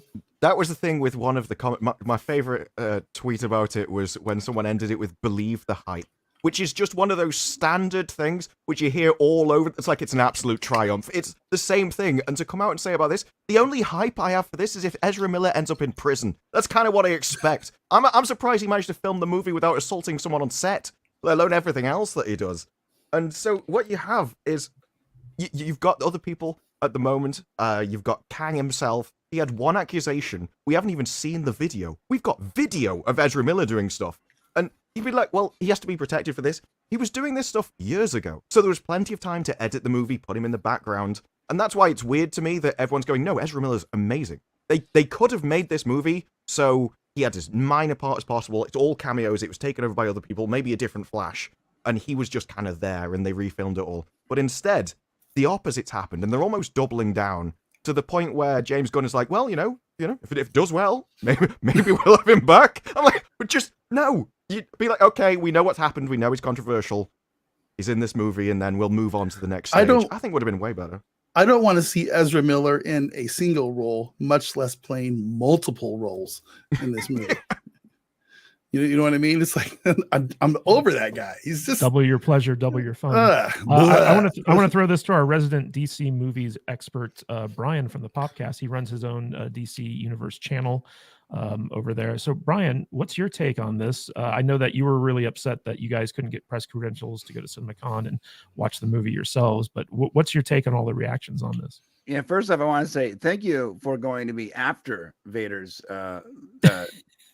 explosion on this movie. This is going to be That's great. what Epic rant, yeah. explosion. Yeah, listen, I was actually hyper annoyed that I didn't get press credentials. I have multiple YouTube channels. One has over 110,000 subscribers. I've gotten a couple 100 million views on this platform. I have a news site that gets traffic. I have plenty of stats, Cinemacon, to get press credentials. You let people in there that has like 10,000 subs and a brand new Twitter account that still has. Hey, what's wrong with 10,000 subs, man? I don't know. look, I don't care how many subs you got. Okay, all I'm saying is I applied within the time frame. I have more than enough statistics to back me up. Why can't I get press credentials? Am I not non-binary enough? Brian, to amp up the gayness? Brian, due to the overwhelming demand and the multitude of new media outlets, Cinemacon can only accommodate so many people. Therefore, some people were left on the outside looking in, and some people, they couldn't accommodate everyone. They only have so many seats. So, as a Cinemacon representative, I apologize for everyone, and that didn't make it. We still want to get our press credentials next year. Yeah. You know what's we funny? disavow that angry man at the end. The best part about this whole thing has been watching people like Brian bitch and complain about it on social media. Look, I haven't complained. This is the first time. No, this is the first time I complained. I know. I'm only complaining because I personally know like 4 people that have, like, no offense, but 10% of the stats, 10% of the stats, and got in within hours of emailing them. Come on. Yep. Okay. Anyways, look.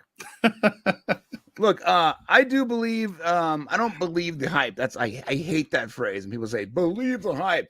Immediately, I'm like, oh, okay, so that was like an AI wrote that immediately.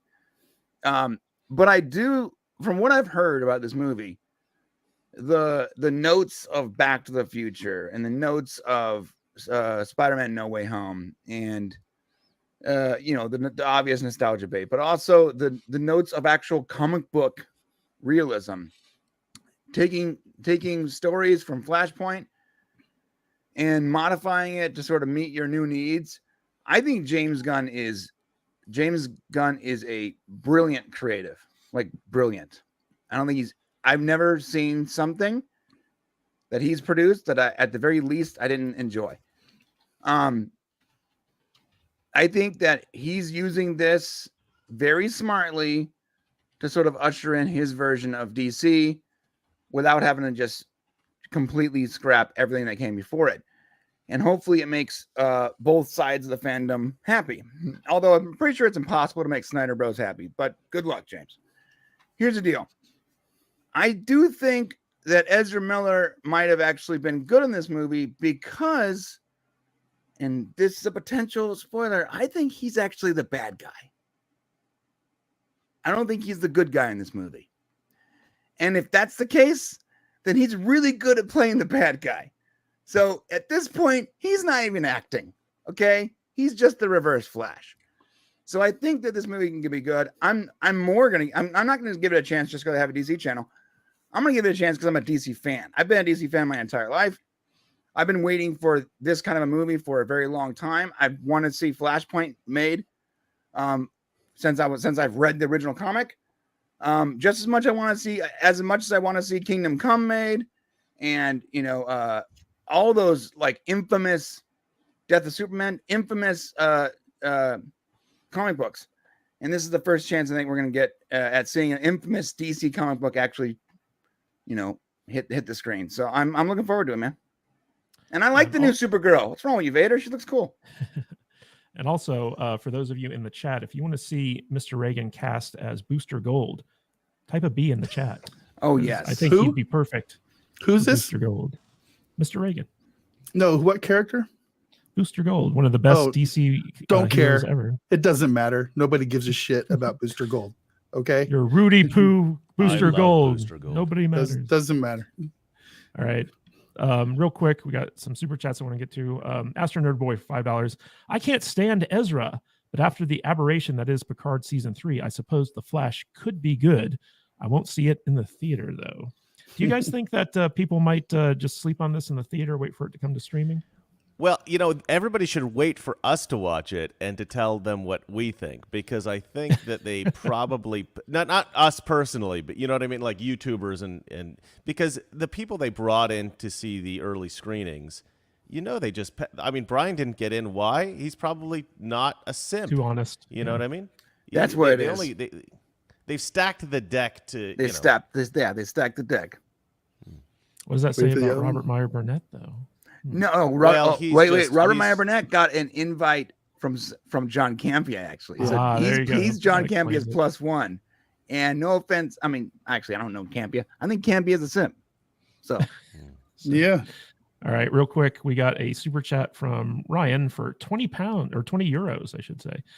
Who the hell gave Disney permission to establish their own Vatican City? in the middle of Florida. That's I believe exactly that- what it is.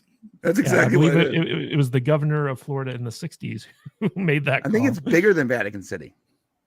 It really is. Like when people say, oh, like if you don't like Florida, just pack up and move. They don't understand how big Disney World is. Like it is huge. Like it would take billions of dollars to move that somewhere else. Dude, I It's spent some just- time in Florida when I was in the military, and the southern part of Florida is what everyone recognizes as Florida. Beaches, Miami-Dade, Disney, palm trees, etc., right? But the northern part of Florida, it's like another world. It is like, it's like if you took like 1950s, like New Orleans, the Bayou, and like somewhere in the like in Ohio cattle farmers, and just sort of mash them together with meth addiction. That's what the northern part of Florida is. No offense. That joke would have been great if you got it out clean. Yeah, if you had stumbled. I mean, So I'm not even trying to make a joke. That's really what it looks like. speaking of Disney, though, let's talk about the Disney Plus series National Treasure getting canceled. Yeah. So this was a funny thing that happened this week, where basically the new National Treasure series, which I don't think anyone actually knew was airing on Disney Plus because like nobody gave a crap. Basically, they made this show not starring Nicolas Cage or his character, but they took a young Latinx dreamer and made her the focal point of the show. And Yeah. it was about a adventure that had to do with like her family and her heritage of being like a strong Latinx woman. And nobody watched it. Surprise, surprise. And so after one season, it got canceled. And Disney basically is moving on with little to no fanfare. But this wasn't a surprise to anyone. Brian, since you were the only one on this panel who probably watched it, let's start with you. Are you surprised that this got canceled? No. I'm not remotely surprised. So I'm a massive fan of National Treasure, the original, not the TV show. I loved it. I thought it was like it could have been the next, Indiana Jones kind of franchise before a younger generation. I wanted to show my kids. My kids loved the movies, and we were like, the TV show's coming out. Woo, right? In the first episode, they refer to her as a dreamer. I'm not joking. In the first episode, it starts checking boxes right away, and you think, oh, it's gonna set the tone, the mood, and then go from there. No. Every episode gets worse and worse and worse. It's like if Tumblr made National Treasure the TV series. That's what you got, and it was just horrible. And I got to the point where I was watching it because it was bad, not because it was National Treasure. I was just waiting for the next ridiculous crap to come out of the actress's mouth. It was crazy bad. Disparu, you've made a career reviewing bad TV shows. Did you ever consider reviewing National Treasure? I did. I watched the first episode and I thought, I can't even make a video out of this. There's no way I could make this entertaining, so I'm not even going to try. Yeah. It was so stupid. So Like one of the it opens with a puzzle right at the start where they get to a door, they need to find a code, and she just went, we need a code. So she runs back in, looks at a wall where there's loads of lines, and she groups them up in the most bizarre way possible. There's like almost an infinite different way you could count these lines, and she just comes up with the right answer. One of the things, because I really like National Treasure as well, one of the things about it was that it felt like a mystery that was actually being solved. And, Right. I'm a Brit, so the whole bit of, here's the Constitution, it was like, it didn't really hit with me, but I liked that was there for other people. And I liked that whole element of, this is a guy who really loves his country, and he's getting engaged with the history of it. Whereas Right, and him trying to figure out the mystery, he wasn't a superhero. No. Like she was like next level, almost like autistic. Yeah, she would just look at something. Like they had a puzzle box and she just went and it was solved. yeah. Like, why? What happened? Immediately. What Like it was magic. how was any of this work? There was no reason for it. She just kind of knew and everything just coincidentally fell in line. She And it figured was out one the 1,000-year-old box on a bus heading to school. Right? She just started moving things and it suddenly worked. That was the Crazy. thing. He worked out through knowledge and actual like wisdom and puzzle solving, whereas everything just kind of, it was one of those things where it was so random. It was like they were trying to make people think it was really complicated just because you didn't understand it. It's like, no, it just doesn't make any sense. Right. But loads of people will think, I don't understand that, it must be above me kind of thing. And it's kind of how it felt with this. I also didn't like. Obviously, you've got to have Nicolas Cage if you're gonna make a national treasure thing. Yeah. But maybe you could have done it with an American one. But from what I read in this, it wasn't even like an American treasure. It was an international treasure, if anything, and it was Right. focusing on an entirely. It was, you it missed was your from like entire South audience. America or something, right? Yeah. So, I think you missed your entire target audience, and you changed National Treasure so much from what it was. It was basically just a brand name, which is the problem with all these kind of things. Yeah. You use an IP and you deliberately exclude everyone that was interested in it in the first place. Dude, you know what it reminded me of? You ever buy like a $300 TV and you're like, it's got to be good because it's a Sony or whatever. And you plug it in and you can't, the sound sounds like a cell phone speaker and there's pixels missing. You're like, what's going on? No, it looks like someone just wrapped it in the box. It almost sounds like you're referring to an Elgato camera. Right. So, Mr. Reagan, what do you think about this concept of taking a franchise which hit massive success, starring a straight white male, and replacing him with a strong Latinx female dreamer? And for those of you who don't know what a dreamer is, it's basically under Obama, there was this thing called the DREAM Act, where basically illegal immigrants who had been born and raised here in the United States were made Not legal born citizens, here, but they were brought here when or they were very, very brought young. here and raised here, and they were made quote unquote legal citizens under this act. And so, like, this character is a strong Latinx female dreamer. The way you say that, man. Yeah, no, I mean, look, we all know that if you get woke, then what happens is that you go broke. That there's a saying, something like that. Anyway, this show was so bad that they didn't even market it. It's like they knew. They watched the show and they said, okay, we can't market this. You know what I mean? And why is it so bad that they can't market it?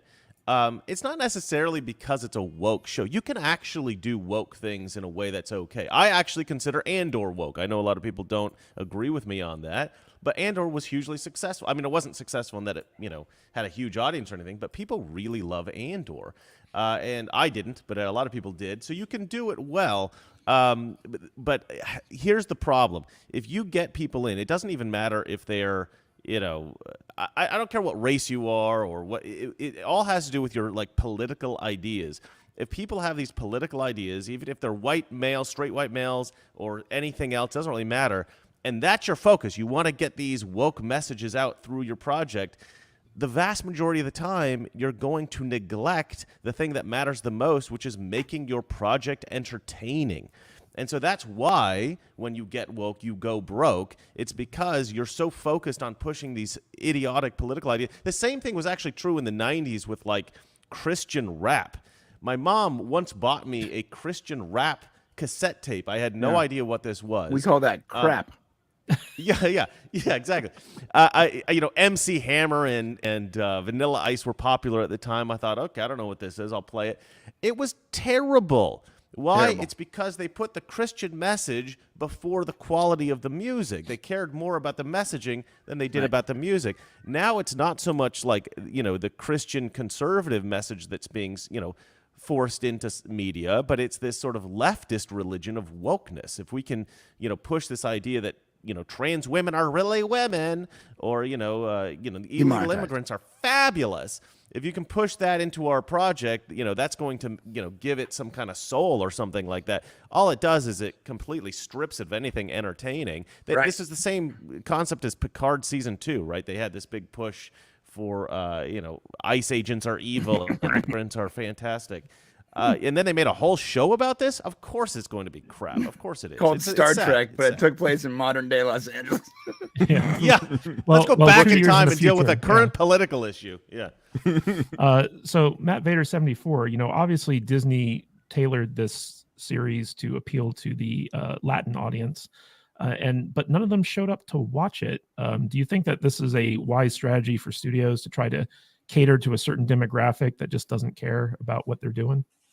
Well, that's what Hollywood and these studios do now. They have check boxes that they have to make to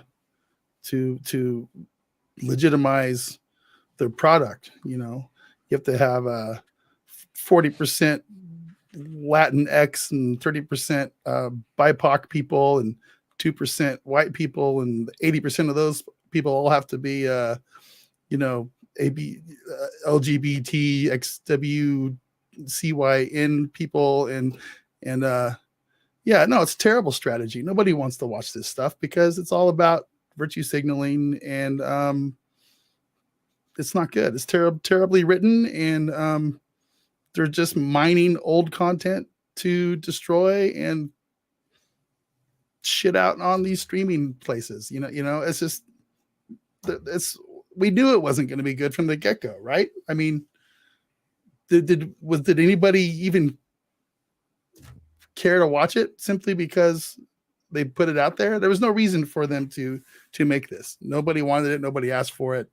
It was crap. Yeah, Nicolas Cage wasn't involved at all. Nicolas Cage wasn't in it. I'm looking at reviews for it over on Rotten Tomatoes. Kind of funny. So, Brian, a lot of people in the chat were kind of surprised at Latinx or Latinx. I know Paulie from Latino Slant, he will kick you off your stream if you even mention the word. But, for those of you, the people out there who haven't heard this before, since you are our Latinx representation on the panel, can you clarify what exactly that is? Latinx is a stupid term coined by people that don't want to take the time to say Latina or Latino. So it's basically a gender neutral form of the Romance language. But isn't it true? By the way, I'm going to be on Latino Slant's channel next Wednesday. And if I really want to leave and he's going too long, I'm just going to start screaming Latinx. I love that guy, by the way. We did a live stream with him. Paulie's great. He's great. Great. Totally underrated. What were you going to say, Disparu? Well, isn't it true, though, that they're trying to be inclusive by using the letter X, which isn't even used in the language? And so you're essentially colonizing somebody else's language for your own ideas, which is probably the worst thing you could possibly do. Well, what's funny is that word was made up by white people to refer to an entire community, and the people in the community are like, we don't use that. That's not what we use. But all the white people are like, no, that's what you are. So, Mr. Reagan, you know what I'm talking about. No, I don't know a single Latino who appreciates the Latinx, Latinx thing. They all hate it. Every Latino I ever met is just annoyed by it, deeply annoyed by it. Yes. All right. Yeah, really quick. I have a question for our Hispanic brothers in the chat and Brian over here. Is Speedy Gonzalez really racist? I don't think so. I'll tell you what. I can only do one Hispanic accent, and it is Speedy Gonzalez. Yeah, and any Latino I meet, they love it. They love Speedy Gonzalez, man. Yeah, I like Speedy Gonzalez, man. Because I haven't seen a Speedy commercial or Speedy cartoon in years, and it's because they took him off, and I'm kind of upset about it because he was one of my favorites. Yeah, I'm pissed that they took Mrs. Butterworth off the freaking. I know. You know what? This is the most insane thing about removing cultural icons from products and TV shows or whatever. You're removing all the ethnicity from this product to then replace it with what usually is a bland vanilla white version of it or whatever. It's like the art. It's like the act of colonization, but it's wrapped in social justice. It's so weird to me. It's so weird. Speedy Gonzalez is a superhero. How many Mexican superheroes are there? Well, there's that one from Wakanda Forever. Pretty sure. The villain, you mean? The super villain? I didn't watch the movie. I don't know. I just saying I miss Speedy. I miss Speedy, and I miss his cousin Slowpoke Rodriguez. Yes, and I want to see some new stuff. That's all I'm saying. So. I think you should do some kind of fan film, Speedy Gonzalez versus the guy from Wakanda Forever. But that's not. Yeah, that's always been the problem. All he has to do is run really fast and dry him off. Then he wins. That's always been the problem with this stuff, because at the one point they want to say representation is important, and well, we've got this representation over here. No, not that. It's well, what's wrong with that? Well, you're saying that they're all one sort of person. You're well, that's exactly what you did. You just want to represent them as what your idea, what your stereotype is, and they're not allowed to move out of your box. So it's not that they even have a problem with it. It's just, we want to control what the image is that's being put forward. And This is why you make the big bucks. Even in The Simpsons, it's recently come out and gone, yeah, doing a poo was one of the most abominable things I've ever done in my entire life. I'm like, don't you think you're over-egging the pie, mate? You were a voice on a cartoon. And it's like, no, this really harmed people. I was like, Yeah, what a stupid thing to say. Yeah, how many funny German voices do people do? Because, they want to sound like Hitler, It's fine. It's not fine. a personal attack, Jeez. yeah. Not that deep. No. All right, guys. So real quick, just want to shout out, if you guys like the shirts, you want to become a Salty Justice Warrior, you like what we do here on the show, and you want to complain loud and proud, get your shirt, let your SJW flag fly in the real world. In fact, we like our commercials so much, we're going to show it to you.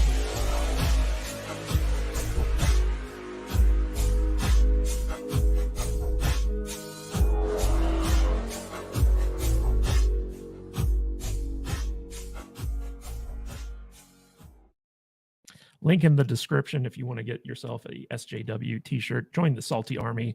We are out here fighting the good fight. We want you to join us. And thanks to all the SJWs in the chat.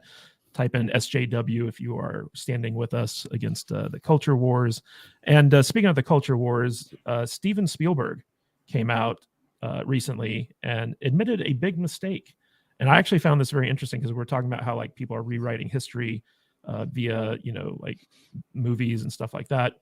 And Steven Spielberg, when he was talking about re-editing E.T. to take out all the guns and stuff and replace them with walkie-talkies, which was kind of the beginning of this political correctness SJW movement in Hollywood, he basically came out in an interview and said, "That was a mistake. I never should have done that. E.T. is a product of its era. No film should be revised based on the lenses we are now, either voluntary or being forced through peer review.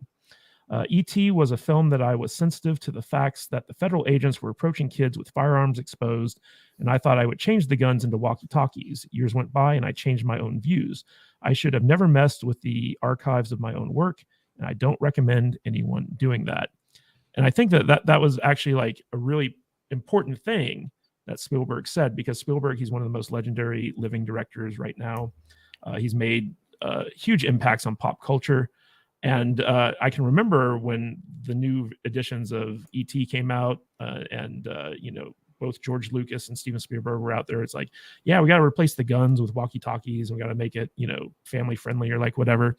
And South Park even did like, a parody on this type of thing. That was the beginning of, I think, all this stuff in Hollywood where they were like, oh, we can get political. We can actually change old movies, add warnings to them, all this other stuff. To basically reflect our current views. And it has just snowballed out of control since then. And to hear Spielberg come out against that type of thing is actually kind of interesting. So, Mr. Reagan, I wanted to get your take on this. What do you think of Hollywood's revisionist history thing and Spielberg coming out against it and saying like, hey, let movies be a product of their time. Don't change stuff. Yeah, I mean, leftists love to look back in history and go, all these people were evil and we're perfect, right? I call it generational bigotry. In this particular case, this is a kind of a weird one because Spielberg changed something that's so unbelievably subtle. I'm surprised anyone caught it. I mean, you definitely, obviously, have like these really hardcore fans of just about everything, and somebody's going to catch just about every little change that you make. He should have learned that lesson with Han Shot First. Han Shot First was a much more egregious offense, I think, which had nothing. I mean, that was a really weird thing. So for Spielberg to go, okay, well, there's this little subtle thing that we can change, and it'll be fine because I don't understand why you would do that because they're kind of like the bad guys in a way, right? In the movie, even though they're not necessarily evil or anything, but they are the physical strength villain, if you will. Like we're they have guns, they're intimidating, they have more power than E.T. and Elliot and everybody. So you giving him those guns just gives them more power. I don't understand. Like he thinks people looking at guns is going to make them go buy guns or shoot up a school or something. I don't know really why you would make that change. It seems like a lot of money to make a change that wouldn't make really much of a difference in the film. But I'm glad that he did come to the realization, like, yeah, this was a terrible mistake. But I think the reason he probably came to that realization is there was some backlash. And people were like, why the hell did you do that? That makes the movie worse. We want to see the movie in its original form. Why would you do that? And he probably didn't think anyone was going to notice. That's why I think he did it. Well, Disparu, I feel like Spielberg changing the guns to walkie-talkies was a precursor to all this stuff where basically Hollywood studios are rewriting history. Like you have this thing with Cleopatra where she was like a black woman. You had Anne Boleyn being turned into a black woman. And it's basically like Hollywood is saying like, no, history wasn't history. Like we need to be more inclusive with history. So like, I feel like Spielberg was the one who started all that in motion. And now he's like, oh, it's gone too far. I'm not sure whether it actually started with one person or whether it's like a greater issue with sort of how we've moved forward, especially with the internet. Like if you go back before the internet, information and everything was limited because books were expensive. You need to get through publishers. There was kind of gatekeepers. So you had a certain set of ideas. Now everybody's saying everything all the time to everybody, and we kind of got information overload. But it seems to have, especially in Hollywood, where everything's so egocentric, led to people focus on themselves and what they want more than the ideas. Before, philosophers were talking about greater ideas and concepts, whereas now, he said it himself, how we have to look through this lens. Well, what lens? Whose lens? It's like, when you talk about lenses, you're talking about viewing things from the position of one individual. And that's what it is. So you come from the position of, not there are guns, which on its own is it's value-free kind of thing. You could explore ideas, you could have, is it right in this situation? But if you're looking at it through somebody's lens, well, now they have a personal position. Are guns good or bad? If they're bad, we can't show them in anything. And you lose any kind of greater complexity when it comes to the ideas. And so I hate all of it. It's the same with Cleopatra. It didn't matter what history was, because history is sort of the factual reality, which is outside of a person, but she was looking through her lens. I am this person in America. This is my position. And so it was important to her that she saw herself on the screen, because I genuinely think a lot of people can't even understand concepts at this point. All they see is their own position in themselves, and that's how they think. And so if you're not on the screen, you can't associate with that person, because rather than like, what does it mean to be a hero? What does it mean to be a sacrifice? It's the difference between being a dad and a father. A dad is a thing, whereas being a father has duties and requirements which are greater than that. And I don't think Hollywood even understands that anymore. That's why you don't get heroes. I don't think it's because they hate heroes. I think it's because they don't even know what a hero is meant to be. Yeah, Matt Vader. So a lot of these movies, like we talked about, you and I, we watch a lot of movies for the Salty Nerd podcast, and there are times where we're watching movies and they use like un-PC language or something like that, and we're like, this movie could never be made nowadays. And it gets to the point where you have Disney, like, they won't show Gone with the Wind because it's too problematic, so everyone's looking at older movies through like the lens of modern day wokeness, as opposed to just taking them for what they were, which was a product of their era. Like, what do you think about this phenomenon? Because like we watch stuff all the time, we're just like, oh, that could never be made today, like Tropic Thunder, for instance. It's a very, very sad state of affairs that we find ourselves in with all this stuff. Bottom line is, people are too sensitive. People don't have a sense of humor anymore. People get offended way too easily about the silliest of things.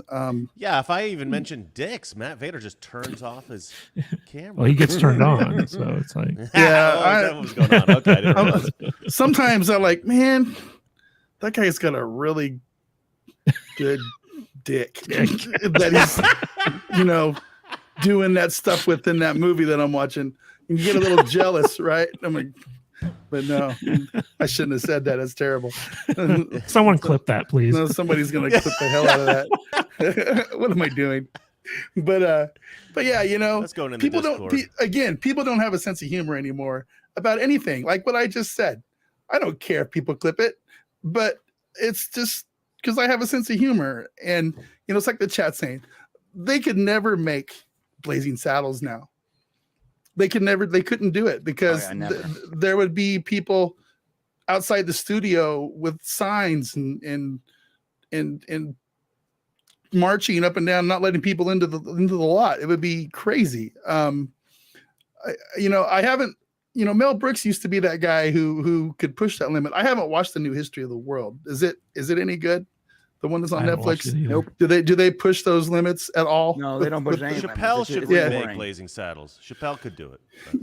I do think that there is a movement that is starting out there, and I think there's guys out there like Joe Rogan and Tom Segura, Bert Kreischer, a lot of these comedians that are kind of like making Austin their home base. That there's the one podcast, Kill Tony. If you ever watch Kill Tony, there is some offensive shit on that podcast. It's amazing. And it's out there. You have to find it, but it's out there. And I think these people that understand free speech and understand comedy and understand what normal people enjoy, they're trying to bring it back in a sense. I'm really looking forward to the Machine movie with Kreischer. It's got Mark Hamill, Bert Kreischer, and some other people in it. It comes out, I think, at the end of next month. He's stated, on his podcast where he said, "I'm going to bring comedy back. We're starting to do this," and I think it's important. I think people need to be offended. I think it yes. It makes people think. You know what I'm saying? It's for years they offended Christians, and it became so common that it became boring. It was like, we get it. You want to offend Christians. Offend a few other people from time to time. Right. There was a time where, late night television was good. And you know why it was good? Because Johnny Carson or Jay Leno or David Letterman, they poked everybody for the most part equally. You know what I mean? Nowadays, it's just terrible skits, and they're just poking There's this guy at in the England right. called Jimmy Carr, and he's like, basically, Disparu knows who I'm talking about. This guy he is unbelievably brutal. He talks a lot about pedophilia, but it's funny. Well, it's because he got grandfathered in. He would never be able to get where he was now because he would never be allowed to. But he's been around for so many years, and we had there's a load of comedians that used to be incredibly funny 12, 15 years ago, and we've got the same ones on TV. They're not any good. They're not funny anymore. Could Benny Hill exist now? Could Benny Hill exist now? Would he be able to be on TV? If he was black and gay, maybe.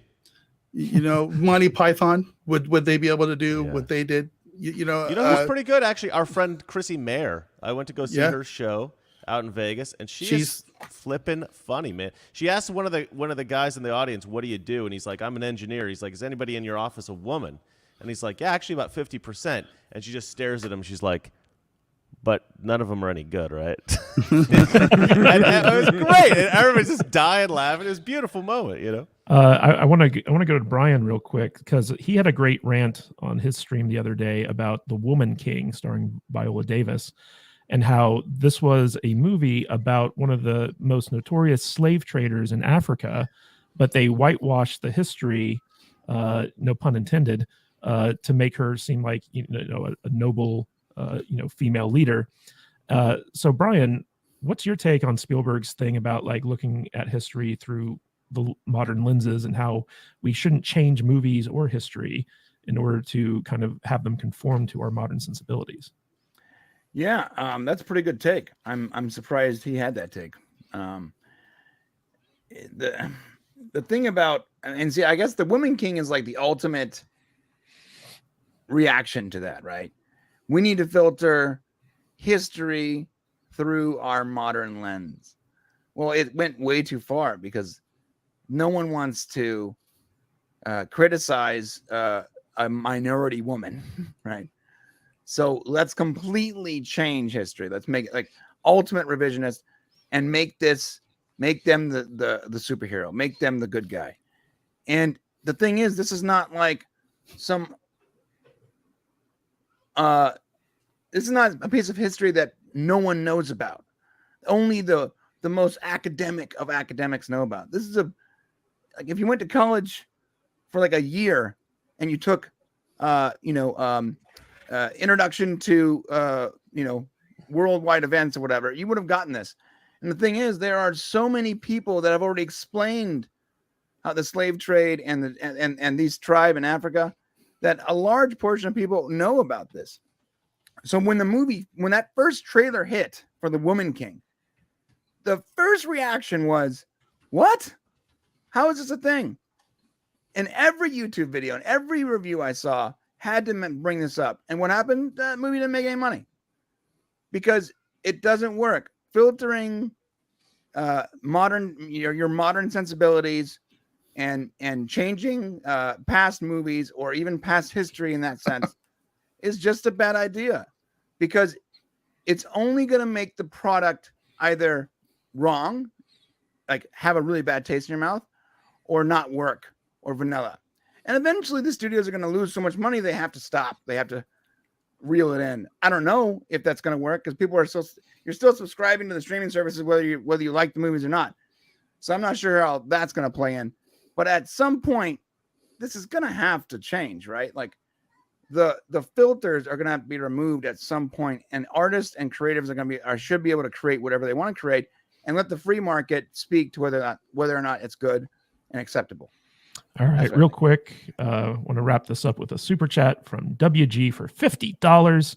Great show, gents. Here's a small donation towards the Fridge Fund. Bader, you want to explain what the Fridge Fund is? The Fridge Fund? Yes.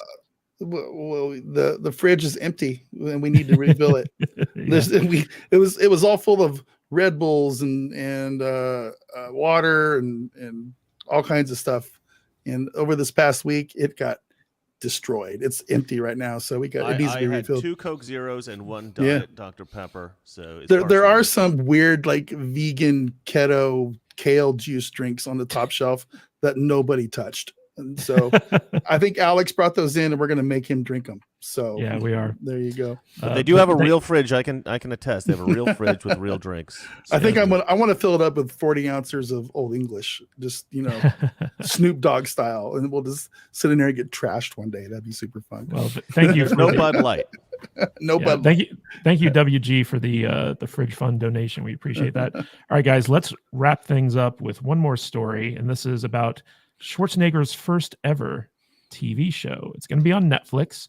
It's called FUBAR, and it's basically True Lies, but instead of a husband and wife, it's a father and daughter. Schwarzenegger plays an aging CIA super agent who is basically retiring, and he discovers, shockingly, that his daughter is a undercover CIA agent, and he has to go in out of retirement and rescue her from an operation gone bad. And I think it's an 8-episode Netflix original series, but it's Schwarzenegger's first foray into the small screen. So I wanted to get your guys' take on it. Matt Vader 74, what do you think of Schwarzenegger coming to TV? I think it's a pretty fun trailer. Him coming to TV, I don't know. I said this on another stream on another channel. I'm almost to the point where I want to boycott anything that Arnold does going forward until he gives us his King Conan movie. I'm tired. I'm fed up. I want my old man Conan story, and I'm sick of him like putting his name on anything else until we get this. So that's kind of where I'm at. This looks like an Arnold vehicle with a lot of really strong and powerful women in it. Yeah, I think it's just more typical Hollywood nonsense that they're shoveling down our throats right now. So quick and easy, man. That's where I'm going to leave it. So it's just more trash. Yeah, Brian, you know, the thing that struck me about this trailer, link in the description, by the way, if you guys want to check it out, is that it really did seem like a sequel to True Lies. It felt like, like this is his character from True Lies. His daughter is the Elijah Dushku character. And everything in the trailer between the father and daughter just struck me as like, oh, this is like the spiritual successor to True Lies. What did you think of it? Yeah, so I love True Lies. And fun fact, True Lies doesn't exist on any streaming service. Not a single one. And buying it is actually pretty difficult. You can only buy it from third-party sellers. The studio's not selling a Blu-ray of this. Why is that? I do not know why. Is it because of the Arab stereotypes? I don't know what's going on. All I know is this: for some reason, they are not showing True Lies in any form whatsoever. And when you buy it on, say, Amazon or eBay, you're buying it from a seller that happens to have copies. I know, because that's how I bought my copy. I bought my Blu-ray copy I'm sorry, my DVD copy from someone on Amazon, and he sold it for like $30. I don't even think it sold that much when it first came out. I heard you get a cheap copy from a vendor called Pirate Bay.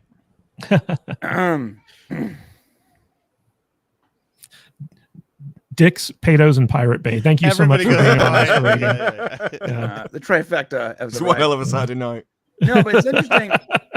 I don't know why the studio is like the studio that owns this or whoever owns it is trying to bury the movie. It's a really great movie. It's really, really good. Yeah, it's good. Disney owns it. It was a Fox movie. So I don't know what their deal is. I don't know why. Like, why isn't True Lies on? I guess it can't be on Disney Plus. On Hulu? I don't know, dude. It's weird. But you're right. The trailer did look almost like a successor to that movie.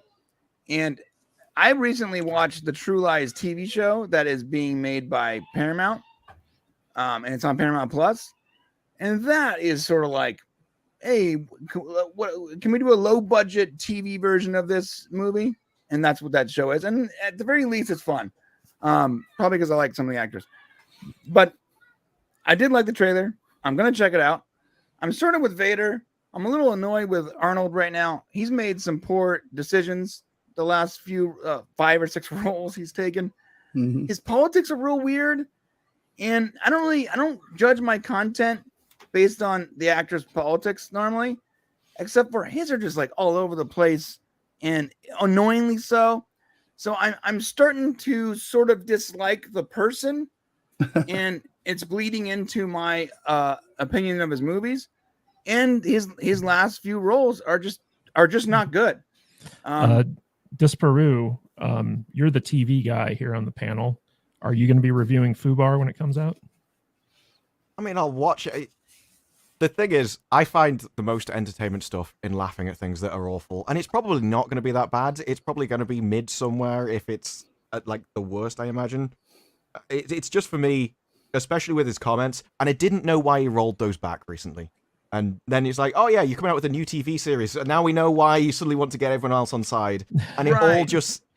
It's all just way Don't too forget, PR I'm for me. a nice guy. I'm like you guys. Yeah.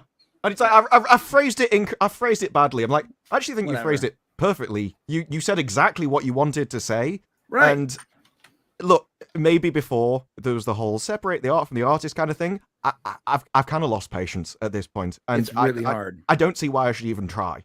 Like, it's not especially as if when they're you don't have insulting you for not taking like a vaccine or something. Right. It's like, it's not as if there isn't competition. I don't need Hollywood. Like, if Hollywood vanished off the face of the earth, I'd still have plenty to watch. There's loads of other people making stuff, which is better anyway. And so, when it comes to stuff like that, I'm like, no, I don't think I need to forgive you, and I don't need to put in effort. And then you came out, and I just think he lied. I don't think he thinks I phrased it badly at all, or said the wrong thing. And so, I'll watch it. If it's entertaining, maybe I'll get over it. I've done that with the Hulk before, but I don't think I should need to. Yeah, Mr. Reagan, what do you think of the Governor coming to the small screen? Do you think that this means that his career is pretty much, running its course? I'm going to take a contrary perspective to you guys on one point. I think this show is going to be utter trash. I think this looks terrible. I think they've done a very good job of producing a trailer that makes it look like a tolerable show. It's good to see Schwarzenegger punching people in the face again. But the whole thing looks super woke, like super woke. They used to have what's his name was his boss at the CIA in True Lies. I've got to say, this is a controversial take. True Lies is my favorite James Cameron film of all time. I even love it more than Terminator 2.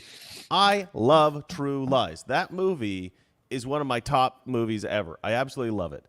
I think that this TV show you think it's better than Terminator 2? I'm going to pull a Polly here. You're gone. You're gone. I like it. I'm kidding. I like it more than Terminator 2. I'm not thinking it's a better movie. It's just a funny movie. It's funny. It's irreverent. But you think FUBAR's woke? Oh yeah, I mean, look at his boss. His boss is this. Looks like the guy from got kicked out. The recent news. Tom he's got Arnold. This big afro. He looks like an Antifa activist or a BLM activist. Oh, his Colin daughter Kaepernick? is. He looks like Colin Kaepernick, exactly. I mean, but I think it's the same situation as we were talking about before. Get woke, go broke. I think they probably have a lot of far left activist writers and stuff like that, and it makes it so it's not funny. Oh, you're a comedian, but you're not woke. We can't use you, even though you're amazing. You're a comedian, you're woke. Okay, we'll bring you in to write, even though you're crap. They have a joke in the trailer. They put this in the trailer to suggest, like, oh, look, this is a funny show. It's got a lot of fun. The guy says something like, you guys have more issues than, what was it, than Sports Illustrated. I'm sorry. Okay, you hear the silence? You hear the silence? That's those crickets. That's the noise the audience is going to make when the jokes come out on this show. It is not funny. It's not going to be entertaining. The trailer is good. Whoever made the trailer is good at making trailers, and they're good at faking you out and making you think something's going to be good. And I think this is going to be absolute garbage. Disparu, I highly recommend covering this. I think it's going to be hilariously shit. Sorry to use that word. All right, I'll have fun if it is. Everyone else is like, I want this to change. To me, I'll find entertainment wherever I need to. Yeah, I hear that, bro. I got one quick question, kind of True Rise related. Did Tom Arnold? Where is he at? Is he a weirdo freak, far lefty, or is too he for anyone to know? Because it wouldn't feel like a True Lies sequel without Tom Arnold, right? I mean, that's kind of how I feel. Well, it's not Tom Arnold's an actual in the sequel. TV show True Lies. I know it's not an actual sequel, but if he was in it, then we could pretend it actually is. But Tom Arnold's in the Paramount version of True Lies right now. Is he? Yeah. So I feel like he's probably like a far lefty because Roseanne's like off the rails on the other side of the fence right now. So yeah, it's pretty fun. Yeah, Tom Arnold needs to take his medication and shut up. All right, guys. So we're gonna end the show with the extra wallet giveaway winner. But before we do, we've got a couple of super chats that I want to get to real quick. I'll get there. Hold on, I'll pull them up. All right, so we got Nadia. Nadia's super chat, friend of the show, host of the Inside All Day podcast. Nadia, for $19.99. This is for all the laughs from Vader on Tuesday. Thank you for being my one-man audience. Yeah, I sat right next to her for the first part of our movie screening, her and her husband. We had a good time. I did obviously, I did recognize that I talk way too much in movies, and I apologized to her for that, but she didn't really care. I sat between her and Joker, and we had a really good fun time, and that was a really great event and fun night. So thanks, Nadia. Appreciate that. $19.99. All right, and the Astro Nerd Boy, and I'm going to ask to do a Geeks and Gamers thing for Fitty. No one watches Geeks and Gamers. You're supposed to say 50. This isn't Geeks and Gamers. Oh yeah, I don't watch Geeks and Gamers. This is the Salty I Nerd think Jeremy's a nice guy. I don't watch his stuff. It's not my tradition. We're the $4.99. All right, Astro Nerd Boy for Fitty for the Fridge Fund, and I want you guys to sample different Old Smoky moonshine flavors. Oh God! Thank you, Astro Nerd Boy. We will put that towards the alcohol fund. Yeah, and sample some different stuff. All right, guys. So the time has come to finally find out who's going to win the extra wallet. So as you know, over the month of April, we've been choosing winners at the end of every show to be entered into the final giveaway. Our winners are Mighty Orbots, Destiny's Captain Penny, Gary Banjo Sandwich Worthington, and Fluffy Panda. So they are automatically entered, along with everyone who gave us more than $10 in super chats during a live stream. So we are going to pick a winner at random.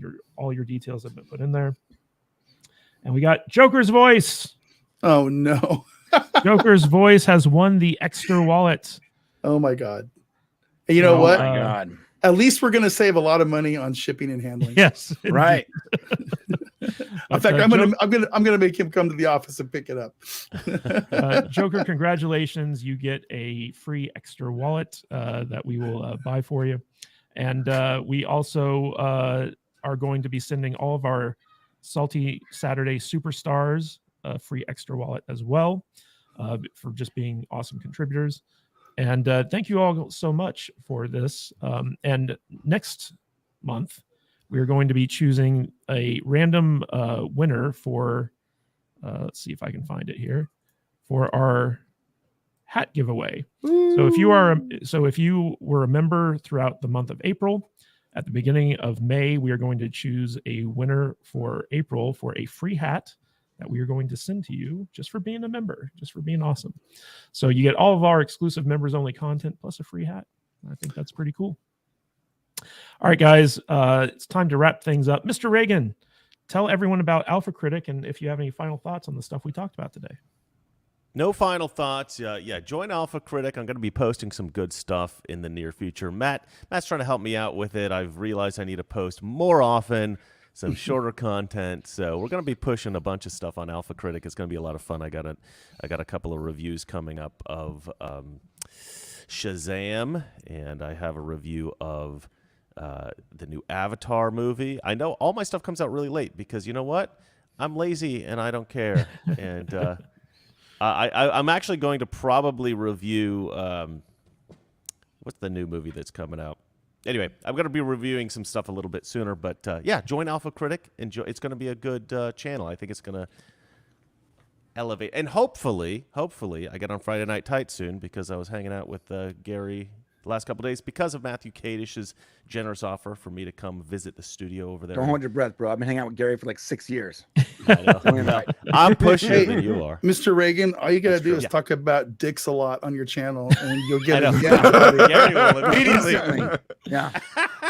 Fun fact, Anyway. Quarter Black Garrett teabagged Vader's workstation here at the studio. I saw that. While he was visiting. Sexy. Love it. Yeah, speaking of Yeah. dicks. Yeah, join Alpha Critic. Also, for all you out there, go check out the latest live stream over on Popcast Unleashed that had Mr. Reagan on it. It was a banger. It was a banger of an episode. My second just channel, for Popcast Live. Go ahead. Popcast Live, sorry. Disparu, any final thoughts and where can people find more of you? Oh yeah, Disparu on YouTube and Twitch. I've been doing more of that. Trying to start streaming on my own, so getting used to it over there. One thing I'm interested, especially when it comes to Schwarzenegger, is I remember one of the Terminator films. They actually said it took so long between making them because they couldn't get his budget together. He was just asking for so much money, and now he's on Netflix doing TV series. So I don't know. It seems not all careers stay at the same level forever, and that's maybe why some people should keep their mouth shut about what other people should do. So I really don't like that guy anymore. Oh yeah, that's my final thought. Yeah, but Disparu, thank you so much for being a guest on our panel. We really had a great time having you on here, despite all the dick talk. You are welcome back anytime. Oh, it was good to be on. That's why Sorry he about my came. camera. I don't know what's happening. Yeah, your schizophrenic camera. That's It's fine. annoying me. I'm like watching myself move. Yeah, it's par for the course for Salty Saturday. Brian from the Popcast, any final thoughts and what's going on with Raw Rant and your channels over there? Thanks, man. Yeah, no. So I didn't mean to correct you earlier. You're right. The name of the channel is called The Popcast Unleashed. However, the @ is The Popcast Live because some douchebag decided to steal it from me for no reason. So at The Popcast Live, and you can see that last live stream that happened on Thursday with all of us. Our next live stream is on Monday at 2:00. We're gonna have, of course, Matt on, Robert Meyer Burnett. And our special guest is one of the voice actors from the Mario Brothers movie. And I'm still trying to get Odin to come on. I really want Odin to come on because I think that'd be fun. And I think it's gonna be a really good day. Our main Odin's channel far too is important to ever come on the show. I know. But I'm texting him. He never answers my text. I don't know, man. Anyways, my main channel is The Popcast. And we just put a video out called Star Trek Legacy, where we broke down every reason why that's happening. We have inside info, plus we did like a lot of research, put a lot of effort into that video, and we're getting rewarded for it. It's like almost 100,000 views now in like a day and a half, so I'll take it.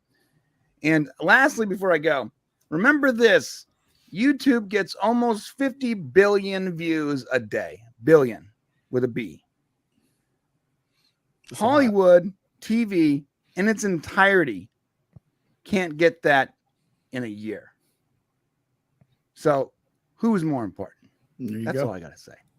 All right, Matt Vader 74, any final thoughts and what's going on the Salty Nerd channel? Oh, final thoughts. Wow, I don't know if I have much for a final thought other than I just wanted to thank Disparu for coming out and hanging out with us today. I'm a fan and I really like your stuff. I hope you come back, even though we're kind of crazy sometimes. Mr. Reagan, You're kind of a moron, but I appreciate you too. Thanks for coming on. No, I'm kidding. I'm going into Danny mode with Mr. Reagan for some reason. Yeah, and why I you don't know. doing And I that? don't know why. It's weird. I'm seeing that too. I was going to talk to you about it after the stream. I wouldn't have it any other way. It's like, but that's fine. I like you, man. And what's going on the Salty Nerd podcast? We got a lot of stuff coming on. Tuesday at 1:30 p.m. this week, we're going to be doing a live stream. It is going to be our 10K celebration, and we have the awesome Mahler joining us on that stream. Big YouTuber. It's going to be his first time on with us, and we are really looking forward to that and celebrating our 10K milestone. So I hope all you guys in the chat can join us on the same channel on Tuesday at 1:30 p.m. for that. Next Saturday morning on this show, this is kind of a wild one for me because it's just super amazing. We have Ethan Van Sciver joining us on this channel, and that's going to be a lot of fun. So if you guys thought today was crazy, I'm sure next week is going to be super crazy, weird, and intense about all this SJW stuff. It's a good time to be pimping these shirts, if you know what I mean. So yeah, next Saturday, Ethan Van Sciver will be joining us here. Coming out tomorrow, Chrissy Meyer, speaking of Chrissy Meyer earlier, she's going to be doing Simpcast out of our studio. So everybody needs to turn into Chrissy Meyer's channel tomorrow night at 6 p.m. to catch that.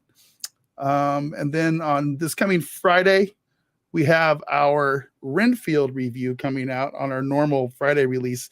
And that's going to be bundled with a really fun chat we had about Nicolas Cage and his career and his fall and his resurgence here lately.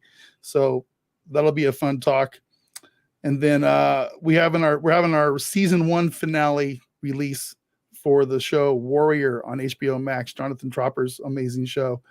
That'll be out on Thursday. So lots of stuff coming out from us, and hope you guys all check it all out. So yeah, it's kind of funny reviewing Warrior Disparu because it's an actual good show that we actually like, and we don't know quite how to review stuff that we like. So it's exactly that's my thing. I think the most interesting ones where you're like, this is really awful, I'm just going to sit here and laugh at it, and then because the issue I have is if I really enjoy something, I don't want to spoil it for you because I want you to go out and watch it. Mm-hmm. And so talking around that's why I think streaming, if I ever talk about shows I really want, it will be over a stream where everyone knows it's going to be spoiled and everyone joins in together. So it's more of a communal thing rather than a video form.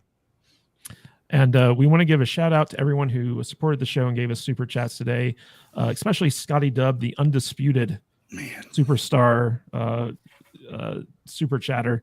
Man, Scotty, you are the man. We really appreciate all your support.